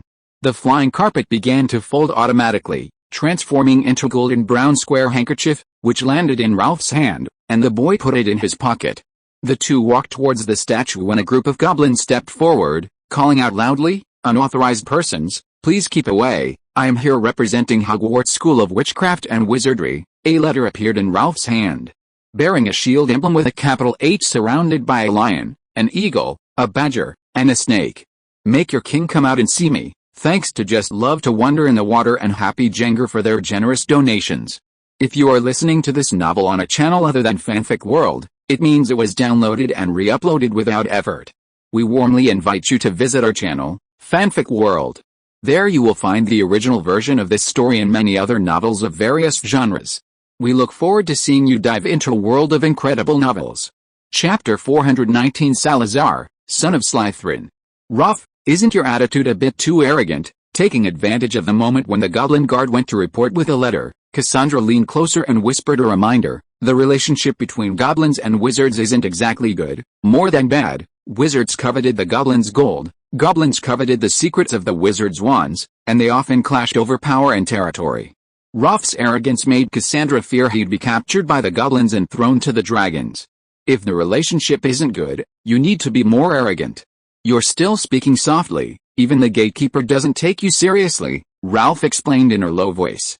Besides, we're not here to ask for favors, we're here on behalf of Professor Gryffindor to retrieve the sword. The goblins have been dragging their feet, clearly trying to renege on their promise. Showing arrogance and dissatisfaction is the proper attitude. And the more arrogant we are, the less they'll suspect we have ulterior motives. You should try it. Seeing Cassandra hesitate, Ralph encouraged her. What are you afraid of? Being arrogant isn't illegal. What law says you can't be arrogant? Cassandra thought about it carefully and agreed. She pointed to the 100-meter-tall goblin statue and shouted to a guard, "Hey, kid, go cut off the statue's pure gold arms for me. I want to take them all." And those eyes, Are they inlaid with rubies? I want those too. Quickly, pry them out. Ralph quickly covered Cassandra's mouth, grabbed her neck, and dragged her away from the goblin guards. Sister, I told you not to be arrogant, but not to smash, loot, or burn things. This is the king's statue, and you even tried to take it away. You've gone too far. Ralph dared not let Cassandra continue her arrogance, so he led her quietly to the canyon entrance to wait. Not long after, a huge, heavy thud suddenly came from afar, followed by a commotion at the entrance. A goblin shouted, "The king has arrived!" Surrounded by a group of goblin guards, a giant monster over 4 meters tall strode over, looking like a moving gray mountain. A chair was strapped to the giant's back, and a large, pot-bellied goblin sat comfortably on it. This goblin was short, with a sallow complexion, his face crisscrossed with scars, his right ear looking like it had been chewed by a dog, and his left ear completely missing, quite unsightly. On his neck was a fleshy growth the size of a coconut, making it look like he had 2 heads, extremely bizarre. The newcomer was King Legnark of Nadia. He was originally the adopted son of the former king, but unwilling to remain subservient, he murdered his adoptive father and became the new king. Legnark was a cunning and greedy goblin, but also a master blacksmith, otherwise, Gryffindor wouldn't have commissioned him to forge their sword. Legnark leaped down from the troll, a broad smile on his face, and strode over, his voice sharp. "Friends from afar. I am King Legnark, and I was just about to deliver that sword to Hogwarts when you arrived first. I'm truly sorry." Ralph grasped Legnark's rough, short hands, and suddenly, a ding sounded in his mind. A fairy king detected, triggering side quest 1, help Legnark remove the tumor, reward magic, fairy hand, possesses the ability to control metallic substances, able to arbitrarily absorb and change the form of metals. Side quest 2, complete 100% taming of Legnark, reward magic. Fairy language, masters the language of fairies, can communicate freely with them. Quest incomplete. Ralph glanced at Legnark's tumor, and the fairy king also rolled his eyes, looking at Ralph and Cassandra. He asked with a smile, "Child, where's my dear old friend Godric? Didn't he come?" Legnark was a little puzzled. Why didn't Gryffindor come, but instead sent 2 little wizards to ask for such a valuable sword? "Professor Gryffindor is at Hogwarts right now, catching up with my father." Ralph, mimicking Malfoy, raised his head and looked down at people with disdain. His face was full of arrogance as he coldly said, "My father heard about the sword and sent me here to urge them on. If it's not finished by now, he'll come in person next time." Legnark was taken aback. He had never seen such an arrogant young wizard before. A sense of unease crept in, and he cautiously asked, "May I ask, who are you?" Ralph seemed disdainful of answering, only hissing as a small, bluish-purple snake emerged from his collar, coiling around his arm and flicking its tongue. The boy affectionately stroked the snake's triangular head, then looked at Legnark with a cold smile. "Guess who I am, Parsley'n?" Legnark looked horrified. "What's your relationship with Salazar Slytherin?" Ralph smiled without answering. He didn't explicitly say who he was, but he might as well use that connection. Legnark narrowed his eyes, his mind racing. Only the Slytherin family in all of England spoke Parsley'n. It couldn't be faked. And the letter written by Hufflepuff himself was even more undeniable. Could this boy really be Salazar Slytherin's son? Those 4 wizards were no pushovers, especially Slytherin, who was infamous for his killings and dark magic. Legnark had witnessed Slytherin kill in his youth, a single spell killing over a dozen wizards. He also had a basilisk, even more terrifying. A single glance was enough to kill. Legnark dared not be negligent. He became even more enthusiastic, saying, "Mr. Slytherin, please come in, I'll welcome you." The 3 sat on the giant, its neck and wrists bound with long chains that reached all the way to the chair behind it. Legnark pulled the chains, and the giant, as if by reflex, its limbs touched the ground, charging towards the valley with lightning speed. Sitting atop the giant monster, the canyon stretched out before them, a small goblin city-state, sheltered by mountains, with fertile black soil, wide and gently flowing rivers, and hundreds of lakes, large and small, gleaming like mirrors in the sunlight. In the center of the canyon stood a massive pyramid, Legnark's palace. However, Ralph's attention was focused on Legnark, or more accurately, on his neck. "Your Majesty Legnark, what's that lump on your neck?" "It must be from eating too many nutmegs," Legnark exclaimed in surprise, frowning. "You know medicine." "Yes," Ralph smiled slightly. gesturing with his hand. "How about I cut it off for you? I'm quite the veterinarian, cough cough, healer. Thanks to old Mo I want to eat fish, a yordle living a good life, and book friend 20220902141219636 for their generous donations." Chapter 420, The Real and Fake Gryffindor Sword. Of course, Legnack couldn't let Ralph help him remove the tumor. He was just a teenager. A single, ill-placed cut could be fatal, and Legnack was afraid of death too. Besides, Ralph was a wizard, and in Legnack's eyes, those not of his kind must have different intentions. Ralph, after being refused, felt a pang of regret. It was like seeing a dog's testicles. Without a permanent cure, he felt an irresistible urge. What a pity. As guests of Hogwarts, Legnack accorded them the highest honors, hosting a banquet for Ralph and Cassandra inside the pyramid. The Pyramid Palace's interior was a stone arch structure, finished with silver lacquer, and decorated with rich mosaics, murals, and sculptures. The majestic dome was a single, enormous piece of crystal, depicting the splendor of the Goblin Kingdom, beneath which stood 2 rows of golden Doric columns, lavishly decorated. Seated, Legnack waved his arms excitedly. Keep the music playing, keep dancing. Clearly, Legnack had been enjoying music and dance before Ralph's visit. Ralph only watched for a short while before losing interest. What was so interesting about a group of ugly goblins dancing? Forget Vila and mermaids, even some centaurs would be better. Ralph also had little appetite for the food at the banquet. The goblins' diet differed from that of wizards. They preferred raw meat, roots, and fungi.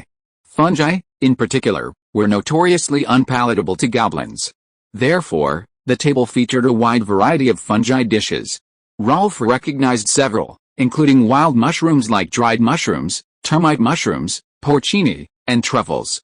There were many more he didn't recognize, which he dared not eat.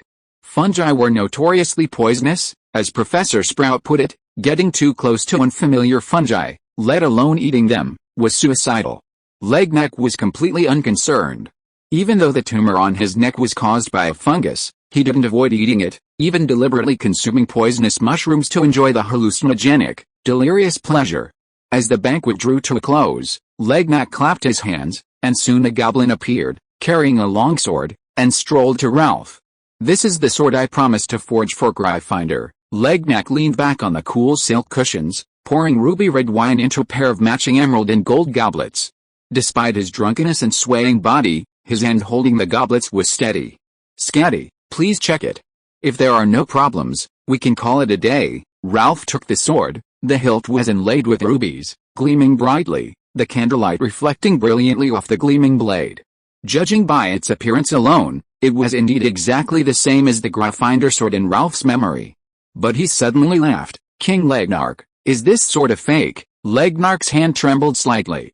He steadied himself, gripped his wineglass, twirled it with one hand, and stroked his beard with the other, laughing. "I wouldn't dare say such a thing.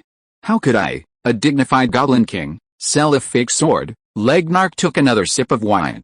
A lifelike goblin was carved on the side of the glass, its agate snout pressing against his sweaty palm.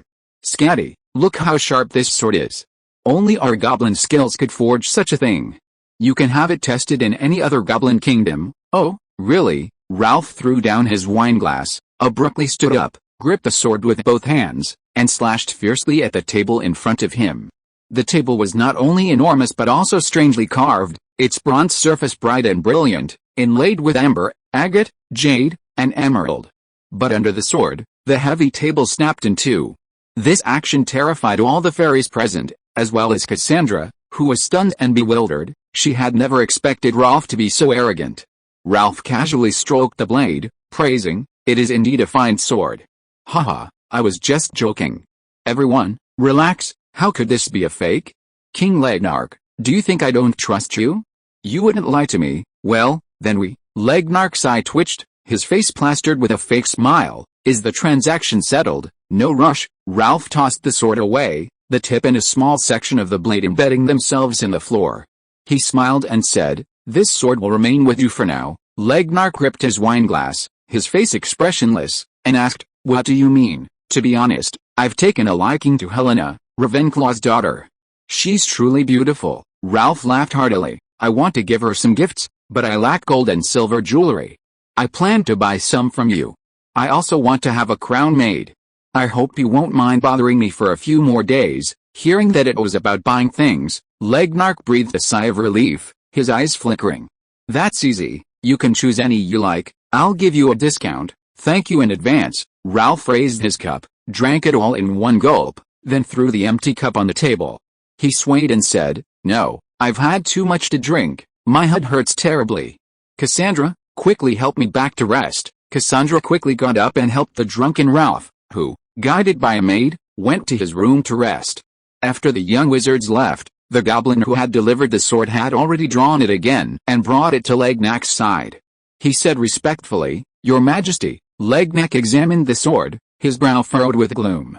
He said, "Kales, do you think that kid really recognized that sword as a fake?" "Absolutely impossible." Kales shook his head. "Wizards could never distinguish the skills of us goblins." "Yes, indeed impossible," Legnak pondered. This was also the reason he chose to take the risk. This sword was also forged by goblins, but it didn't use the magical materials provided by Gryffindor. The secret to creating that material was lost long ago during the cataclysmic events of the apocalypse.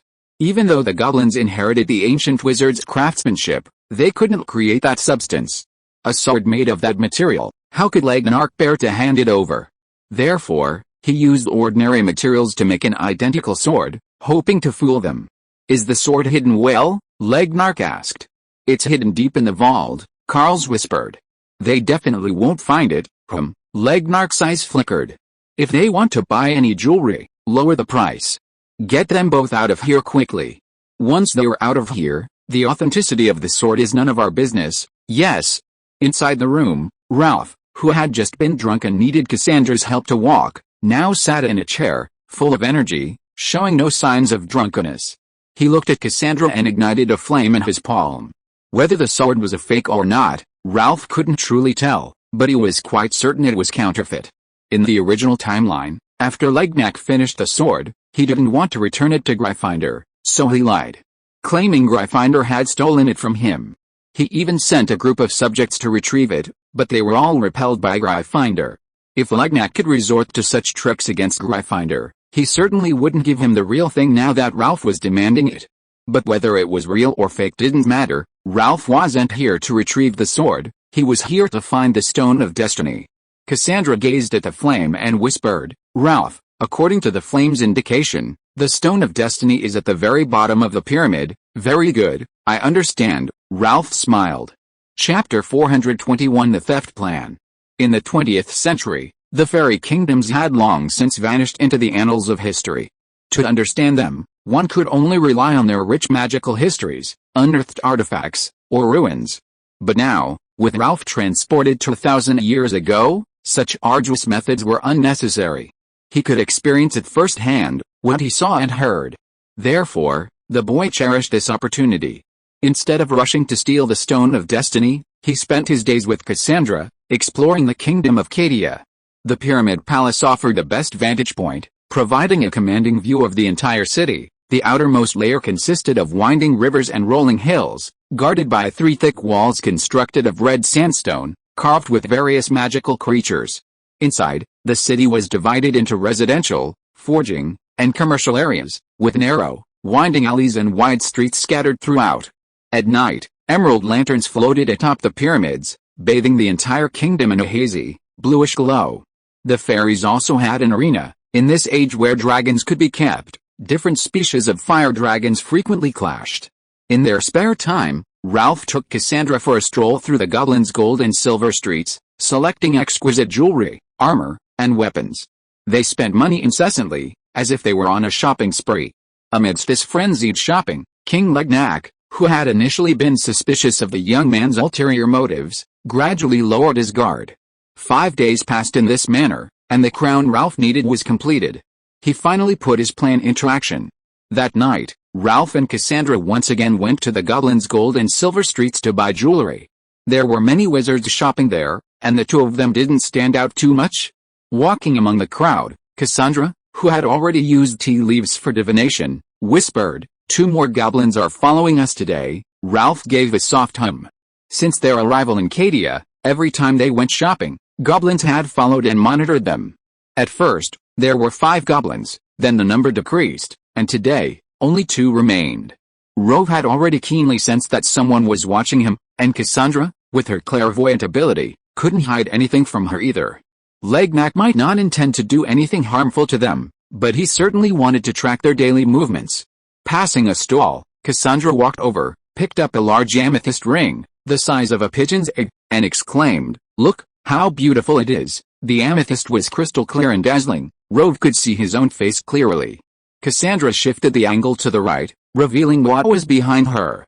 That bald old goblin and the little guy in the hat, they're both, Cassandra seized the opportunity to say. The crystal on the ring distorted the images of the 2 goblins strangely. One appeared long and thin, while the other was extremely robust and broad. Seeing Rolf and Cassandra holding the ring, the goblin merchant immediately laughed. "This is my finest ring, esteemed wizard, look how bright it shines like the sun. As a token of my respect, I'll only charge you 300 toka. Your ring isn't even worth 10 toka," Cassandra scoffed. 300? I meant 300 toka? Sorry, I've been a little out of it lately, the merchant said with a forced smile. The real price is 100 toka. We'll take them to the Colosseum later, there are no shows there tonight, so there are very few goblins, Rolf whispered in Cassandra's ear. Cassandra nodded, then haggled with the vendor, saying, "All the stuff in your stall doesn't even cost 100 takas, 50 takas. Beautiful wizard, you're so beautiful, take it and wear it." The goblin vendor conceded again, "Only such an exquisite ring could match your beauty, why don't you just rob me?" Cassandra shook her head. "Scatty, let's go." Seeing the 2 about to leave, the vendor pleaded through gritted teeth, 20 takas? My colleagues will laugh at me, call me a fool, but in your presence, I'm just a helpless child. Only you deserve such a beautiful ring. 20 takas, I'll sell it to you at a loss." Rolf found it amusing and couldn't help but laugh. "I'll buy it." Cassandra tugged at Rolf's sleeve and whispered, "Don't buy it, you can still bargain, it's alright, consider it a gift from me." After paying, Rolf placed the ring in Cassandra's palm. Cassandra gripped the ring, narrowed her eyes, and stared at Rolf with a puzzled expression. "Alright, let's go." Rolf pulled her away into the distance. The 2 goblins who had been watching immediately followed, but after circling a few alleyways, they suddenly lost sight of him. Just as they were about to split up to search, 2 stun spells suddenly struck, knocking them unconscious. 2 figures materialized in thin air. Rolf looked at the 2 fallen goblins and smiled. "Next, let's find the guy with the key." Kales, the king's chancellor of the exchequer, left the pyramid palace after a long day and returned home. He sat on the sofa, preparing to rest, when he heard a cough behind him. Kales whirled around to find 2 ones pointed at him. "You'd better not move." Rolf pressed his wand against Carl's head and said coldly, "I was bitten by a dog when I was a kid, and I still have shaky hands. If my wand accidentally backfires and blows your head off, that wouldn't be good, Mr. Slytherin, what are you doing?" Carl's frowned. "I'd like to ask you what you're up to," Rolf sneered. "You sent 2 goblins to follow us, and now I'm coming to get an explanation." Kale sensed trouble, but his face remained expressionless as he calmly explained, "It wasn't following, just protecting your safety. If you don't like it, you can remove the guards, no need for that." "I'm leaving tonight," Rolf smiled. "But before I go, I hope you can take us to the bottom of the pyramid." "You want to get into the vault?" Kale's face turned grave. "Impossible. There are guards everywhere, that's why we need your help, Minister of Finance," Rolf said softly. "Hurry up and lead the way, don't force me to take action, even if I lead you to the vault, you won't be able to get in." Kales shook his head. "The keys to the vault are kept close to the king's body. I do have the key and have been in many times, but each time a guard followed me, and I returned it after use. Don't worry about that." "We already have the key." Rolf looked at Cassandra, who pulled a golden key from her pocket and waved it in front of Kales. Kales' face suddenly turned ugly, and he snarled, "Where did you get the key?" "Under your fireplace, of course," Cassandra said disdainfully. "You're really dishonest. Legnac trusted you so much, and you secretly made a copy?" Rolf had originally intended to steal the key from King Legnac, but Cassandra, during her divination, discovered another place with a key. They inquired and learned it was in the home of Chancellor Kales. Kales' expression changed drastically, and he was about to use magic to attack the 2 when Cassandra shouted first, "Out of body!" Rolf looked at the dazed Kales, a slight smile playing on his lips. He might have already fallen in love with this era, where the unforgivable curse could be used at will. Chapter 422 The Fairies' Treasury. For ancient wizards, 33 was a sacred number. The goblins maintained this tradition. Their pyramids had 33 levels, with King Legnack residing at the top, representing the abode of gods. The lowest chamber of the pyramid was Legnack's treasury, containing the treasures he had amassed over the years. Few goblins were able to enter, and Kales, the loyal and diligent treasurer who had served him faithfully for many years, was one of them. At nightfall, Kales ascended the long, downward staircase alone. He passed through 3 colossal archways, crossed a torchlight ramp, and finally stopped before a double door enchanted with magic. A group of goblins stood on either side. They were the guards on duty tonight. Captain Aqua, the leader, stepped forward and asked, "Mr. Carls, what brings you here so late?" "Slytherin wants to buy armor, and His Majesty the King sent me to collect that purple armor." "That purple armor is quite old, made during Cuban's lifetime," Aqua gossiped. "It must have been expensive, right? That boy is Salazar Slytherin's son, his godmother is Hufflepuff, his teacher is Gryffindor, and I heard he's going to marry Ravenclaw's daughter." Carl said solemnly, "Hogwarts will be his family's property in the future. They're rolling in money." Wow, such a powerful background. Aqua had also heard of Hogwarts School of Witchcraft and Wizardry, and he said enviously, "Wizards are born of wizards, goblins are born of goblin mothers, they're all born of the same mother. How come there's such a huge difference?" "Alright, hurry up and open the vault door." Cares pulled an antique key from his pocket and handed it to Aqua. "His Majesty the King is waiting." Mr. Cares, but I need to take 2 guards with me." Aqua took the key, his face full of obsequious smiles. "It's not that I don't trust you, but last time Aruba was lazy and didn't go in, and His Majesty the King found out and gave him a good beating. He's been sent to Ireland to grow potatoes now." "No problem," Cares said expressionlessly. Aqua inserted the key into the lock, and with a creaking of the chains, the door slowly opened.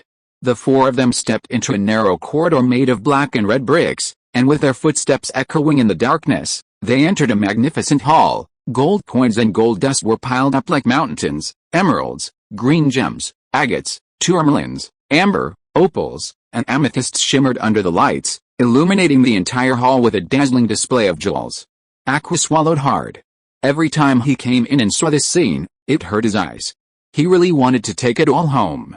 "Since you're here, why not take some things with you?" a voice suddenly rang out. "Everyone can have a share." Aqua was startled. He thought he had accidentally blurted out his thoughts and quickly covered his chest, but then he realized something was wrong. Aqua looked at the arm on his shoulder. It was clearly a wizard's hand. He realized something was wrong and was about to turn around when someone grabbed his neck. Ralph, who had emerged from his illusionary form, tightened his grip on Aqua's neck, lifted him up sharply, and used his feet to block him. A fairy guard had already drawn his longsword and was slashing at Ralph, but it struck Aqua instead, sending sparks flying from the surface of his snow-white armor. Ralph swung his arm, condensing a jet of water from the air.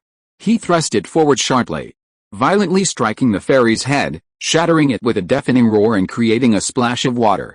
The goblin flew backward like a kite with a broken string, spinning several times in the air. Ralph grabbed Aqua's head and slammed it down, his back hitting the ground hard. The boy then stomped down heavily, landing squarely on Aqua's face, knocking him unconscious. Cassandra had also defeated a goblin. In a flash, both were down, the 3 guards lying on the ground. Looking around, there were jewels and gold everywhere, but Ralph didn't even glance at them. He simply asked, "Cassandra, where's the Stone of Destiny?" Cassandra rubbed her fingers together, and a wisp of extremely thin smoke spread out, enveloping the entire room. After a moment, the white mist condensed and drifted away into the distance. Ralph turned his head and saw another door, but it showed signs of melting, and there were protrusions on both sides, indicating that something inside was trying to break free. Ralph looked at Carls, who, under Cassandra's control, replied, "There's a Welsh green dragon guarding the door. It only recognizes Legnack. Anyone else who goes in will be attacked immediately." "A dragon?" Ralph frowned. He grabbed the iron door and pulled it open, the door creaking loudly. The boy waved his wand, and a water mirror flew out, reflecting the scene behind the door. Behind the door was another room, where a Welsh green dragon was chained by the neck. Awakened, it sniffed, and blue smoke billowed from its nostrils. Suddenly, the green dragon opened its mouth, unleashing light and heat. Seeing the furnace-like scene, it illuminated the room with a pale golden pillar of fire, a mixture of blood red and orange. Clearly, anyone who went in would be roasted by the dragon's breath. Rove waited a moment, and in the brief lull of the flames, he suddenly stepped forward, turned to look at the fire dragon, and shouted, dazzling flash. The boy's eyes blazed with a blinding white light, plunging the Welsh green dragon into a blinding white blur. The dragon roared, thrashing about wildly, the chains around its neck snapping, slamming it back to the ground with a thud. Rove seized the opportunity, pulling Cassandra along and rushing into another room. This room was much smaller, with fewer items, but each item was far more valuable than those in the previous hall. Rove searched the room and quickly found a pale yellow stone. He held it high, the stone gleamed, faint rays of light emanating from it. Rolf gently stroked the stone, letting out a sigh of relief. Finally found you. Stone of Destiny, you can go home now. At the very top of the pyramid, King Legnack emerged, yawning. He wore a green brocade robe embroidered with pearls and silver threads. As he fastened the robe, he walked towards the cupboard. Legnack took a bottle of wine from the cupboard, uncorked it, and tilted his head to take a large gulp. The wine felt like a cold fire flowing down his throat. After finishing, he wiped his mouth, looked at his attendant, and said angrily, "What's going on? Karim, why did you have to wake me up now, Your Majesty?" The goblin named Karim said, trembling, holding a crystal ball. "Someone has just broken into the vault and triggered the magic." "What?" Legnack took the crystal ball. Inside, an image appeared. In a small room, a boy held a stone. "Damn it! You treacherous thief!" Legnack swirled his jeweled goblet, spilling wine all over his nightgown. "Those Slytherins! They dare to steal from me!" Legnack smashed the goblet to the ground and ordered, "Lock the vault doors immediately. Let them die inside and never come out." "Yes, Your Majesty." Chapter 423 Sending the King to the Guillotine.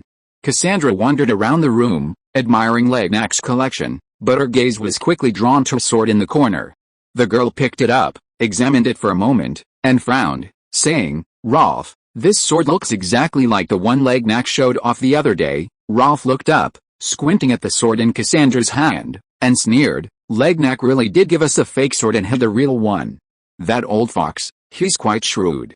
Let's take it." Not wanting to linger, having obtained what they wanted, the two prepared to leave the room, but suddenly heard a low rumbling sound.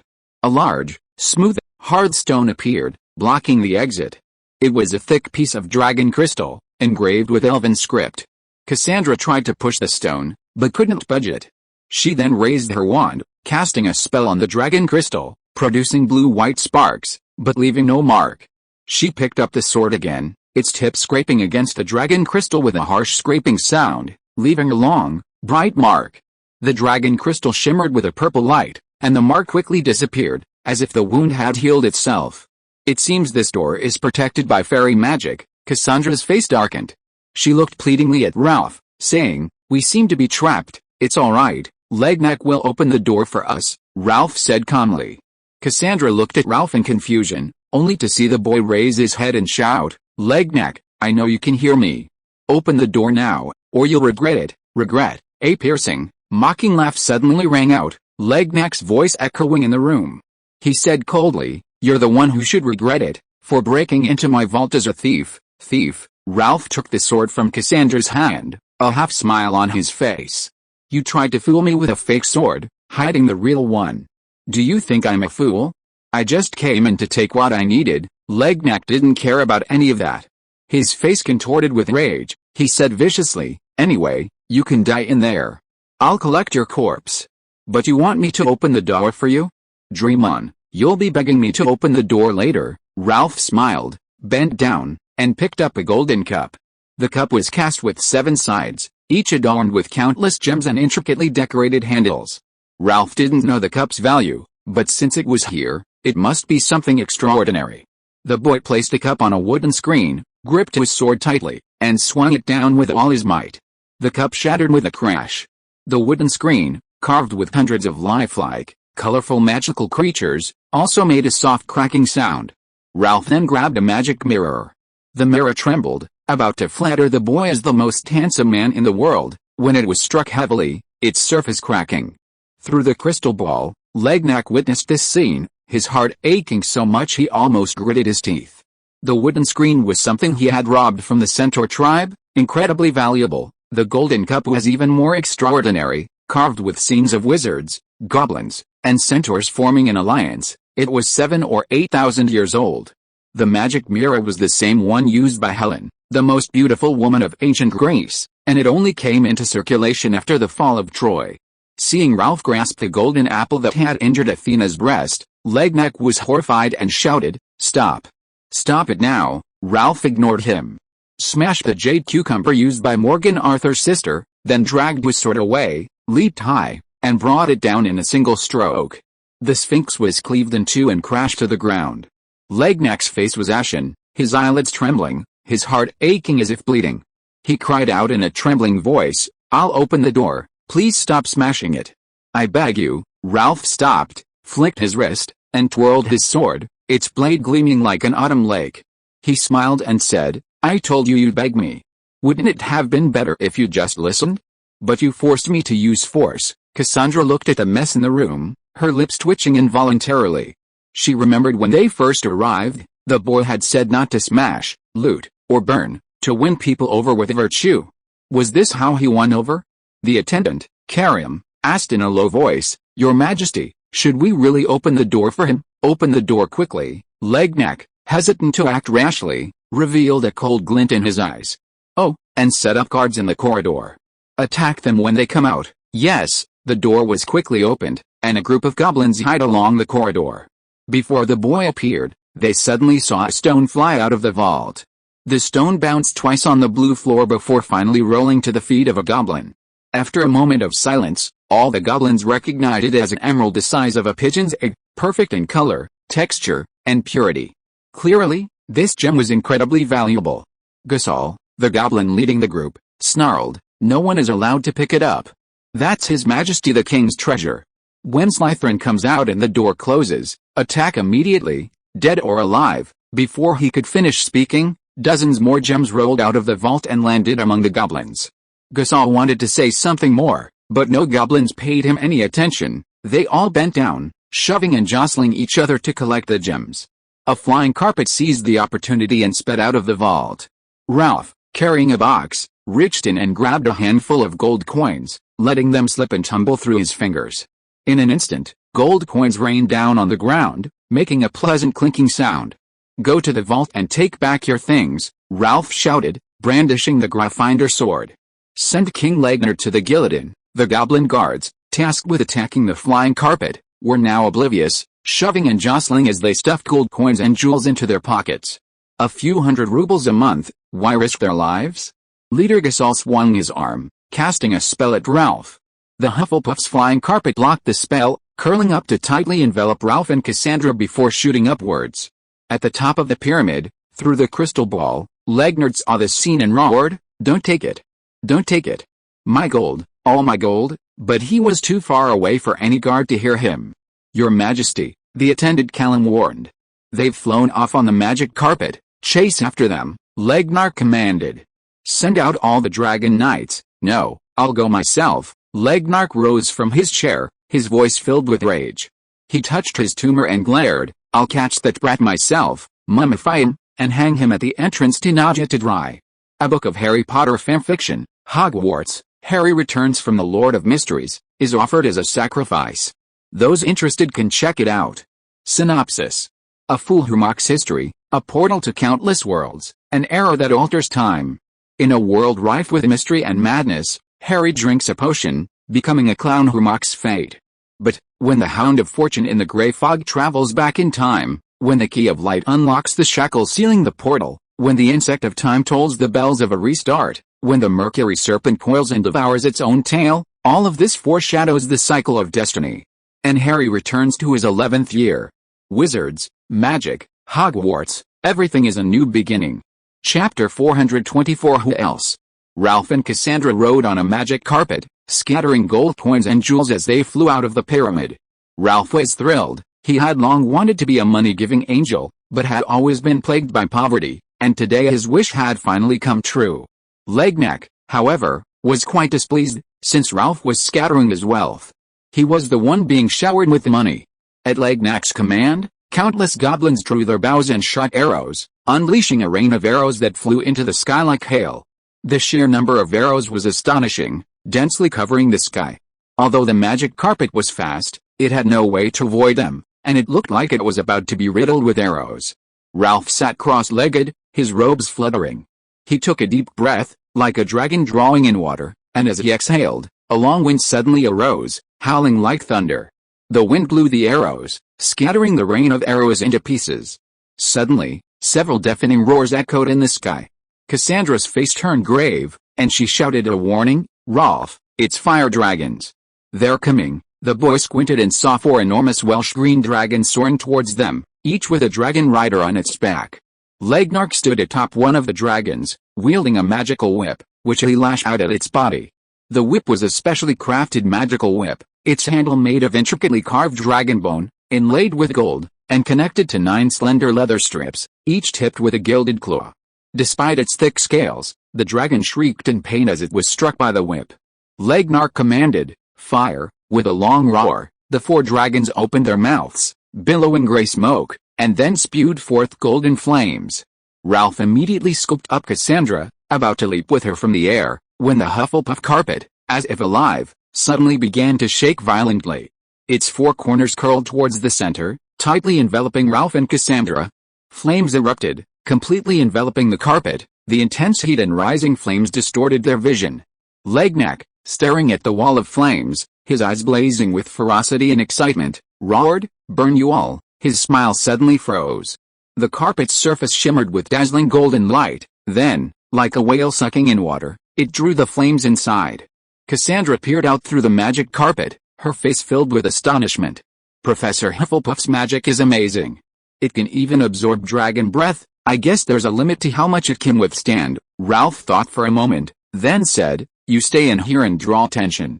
I'll be right back." Cassandra grabbed Ralph's arm, asking nervously, "It's so dangerous outside. Where are you going?" "I'm going to kill Legnard." Ralph vanished into thin air, pulling the magic carpet open a crack and flying out through it, leaving Cassandra lying there, stunned and lost in thought.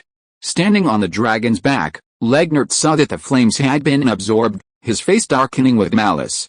He roared, "Let the dragon get closer." For a melee attack, the dragon rider pulled on the chains, and the dragon plummeted from the clouds, swooping down towards the magic carpet at incredible speed, its clenched claws outstretched.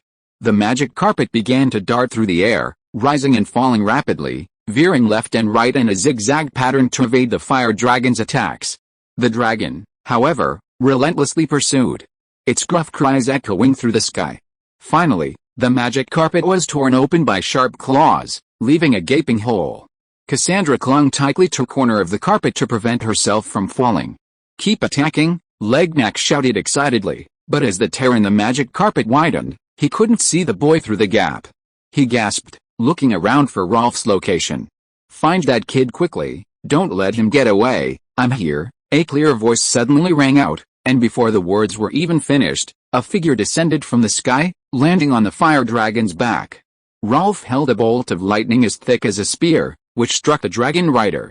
The blue lightning crackled and hissed. The electric current instantly stiffened the dragon knight's body, and Rolf delivered a flying kick, slamming it into his abdomen. The fairy, caught off guard, was thrown into the air, his entire body flying sideways before crashing off the fire dragon. Legnark raised his arm, a white light flashing from his palm, shooting towards Rolf's neck like a thunderbolt. The boy bent his knees, ducking to barely dodge the spell. The white light stretched into a long, blinding line in the air, circling in a large arc before striking like a scorpion's tail towards the back of Ralph's head. Ralph tilted his head, dodging the white light that grazed his cheek again, while the spell struck Legnark instead. Legnark hadn't expected the boy to dodge 2 attacks, ultimately causing him, the caster of the spell, to suffer the consequences.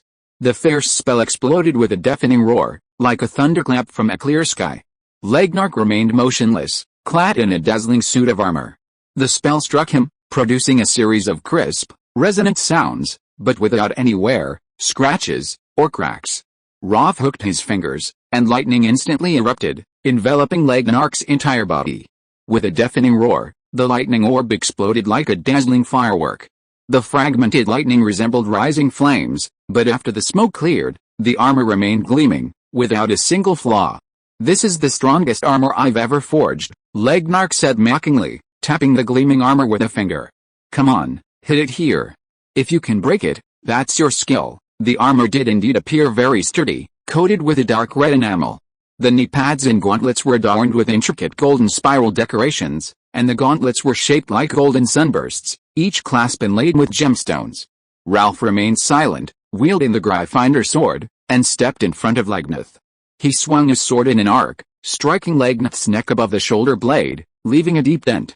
The impact made Legneth grit his teeth, and he drew his own forged longsword, aiming for the boy's head. Ralph nimbly dodged, then raised his sword with both hands and slashed down hard, striking Legneth's right elbow. The thin disc protecting the joint clanked loudly. Legneth groaned and turned, his silver sword flashing in a fierce arc, which Ralph deflected, then leaped backward. The two exchanged blows, the metallic clang of their weapons echoing throughout the kingdom of Narnia. Many goblins came out of their homes to watch the duel on the dragon's back. A deafening roar erupted from the crowd. The goblins screamed and cheered for their king. "Legneth! Legneth! Legneth!" This cheering fueled Legneth's blood, and he swung his sword wildly in excitement. But the boy's agility caught him off guard. The kid was like a monkey, always anticipating his every move, and Legneth's sword missed again and again. Meanwhile, Ralph, wielding the Gryffindor sword, pierced Legneth's arm, thigh, and even struck his skull twice, leaving marks on his armor. Deep, shiny dents were imprinted on his armor, right leg, beak-shaped mask, and breastplate, and Legneth's sword was even cleaved in two. Ralph finally grew tired of the fight. He swung his sword violently at Legneth's lower body, striking his foot and causing him to stagger. Legneth retaliated downwards, but was struck on the head by an over-the-shoulder slash, denting his helmet and causing him to lose his balance and fall heavily onto the dragon's back. The boy swung his sword again with a fierce backhand, piercing through Legneth's breastplate and leather, tearing through the soft flesh below his ribs. Ralph then stomped on Legneth's head, kicking aside the cracked armor to reveal a blood-soaked face. Ralph chuckled, a mocking smile on his face, and said, "Legneth, it seems your armor isn't as sharp as the sword you forged." Legneth struggled to his feet, but Ralph raised the sword, tilting the blade to the side, the tip lightly pressed against Legneth's forehead. "I've wanted to kill a king for a long time, but I've never had the chance. Trying it out on you won't be bad." The excruciating pain in Legneth made him grit his teeth. He swallowed hard and pleaded, Don't kill me. Godric Gryffindor and I are best buddies trying to fool me with a fake sword? Brothers like you two are probably a thing of the past, please," Legneth said hoarsely, arms crossed. "I know I was wrong, please, spare my life. Of course, I'm a veterinarian. How could I bear to kill you? I still need to treat your illness." Ralph's lips curled into a smile. He gripped the sword, and with a swift stroke, the tumor on Legneth's neck was severed. It splattered blood, spun in the air, and finally fell to the ground. Ralph sat atop Legneth's back, sword across his lap. He ran two fingers lightly along the blade, surveying the goblins on the ground, and shouted, "Who else?" Cassandra, wrapped in a magic carpet, strained to peek out, gazing at the young man. She blinked her bright, sparkling eyes. The goblins, who had been so boisterous just moments before, were now utterly silent. A deathly stillness, like that of a graveyard, enveloped the entirety of Narnia. Chapter 425 Godric Gryffindor. Ralph didn't kill Legnark. After all, he was a veterinarian, and healing was his duty. So, Ralph removed the tumor, albeit a somewhat brutal and rough process, but at least the disease was cured. As payment for the treatment, Legnark paid Ralph with a considerable amount of items, including the Stone of Destiny, a perfectly fair trade, no cheating. In short, neither party had any objections. After parting ways, Ralph, with Cassandra, rushed back to Hogwarts under the cover of night. After flying for 2 days on the magic carpet, they finally stopped and decided to rest for the night before setting off again the next day. Before dusk enveloped the mountains, they found a clearing on the hillside for the night. Cassandra prepared their lodging for the night, while Ralph hunted a deer in the forest for dinner. As the sun set, a campfire roared, its orange flames crackling and sending sparks flying into the night sky. After cleaning the deer, Rove placed it over the campfire and slowly roasted it until the meat was fragrant, crispy, and glistening with oil. Then, he took out a short knife, cut the venison, and gave it to Cassandra. Cassandra's stomach had been rumbling from the aroma, and now, as she took a big bite of the venison, the taste was simply wonderful. After finishing half a piece of deer leg, the girl licked the grease off her fingers and said happily, "Your roasted deer is delicious." Ralph grinned, clearly pleased, but feigned modesty, saying, "It's just so-so, but seriously, we're short on ingredients and seasonings here. When we get back to Hogwarts, I'll cook you another meal in the kitchen, that will be truly delicious. You said it yourself, I'm waiting." Cassandra smiled, her eyes narrowing. "No wonder you said you were a Hufflepuff student. You do look like you're actually a Hufflepuff from the future, aren't you?" "You guess it." "Yes, not hard to guess." A strange light flickered in Cassandra's eyes, but her tone remained calm. "My third, I can't see your past or future, so I had a suspicion back then that you might not be a wizard from this era. But that idea was too far-fetched, I wasn't sure. Later, those books you gave me." Cassandra raised her chin, pointed to the Merlin and King Arthur series books at her feet, and said softly, "The publication dates of these books are all from the future, which confirmed my guess. Can you tell me your story? I want to hear it." Ralph's expression calmed down. He added some firewood to the fire, paused for a moment, and slowly said, "My real name is Ralph Scamander, from 1,000 years in the future." After a simple but warm dinner, Ralph began to tell his story by the light of the campfire. After the boy finished, Cassandra rested her chin on her hands, her eyes shining with an unusual light. She looked at the stone and said, "So, it can help you go back?" "Yes," Ralph nodded. "This stone is called the Stone of Destiny. It can be used to brew an elixir of youth, allowing me to return to the future without dying." 1,000 years in the future, Cassandra sighed. "I should be dead by then, my bones turned to ashes." "Hey, Ralph, is there any record of me in the history of magic 1,000 years in the future?" Cassandra asked curiously. "Of course. You're a great prophet," Rove chuckled mischievously. "Everyone at our school knows you." "Am I that famous?" Cassandra asked excitedly. "Yes," Rove grinned. "There's a divination professor named Sybil Trelawney who says she's your great-granddaughter. She always talks about you to prove she's not an old fraud." "Hasn't she opened her third eye?" Cassandra asked curiously. "Well, how should I put it?" Ralph pondered, choosing his words carefully.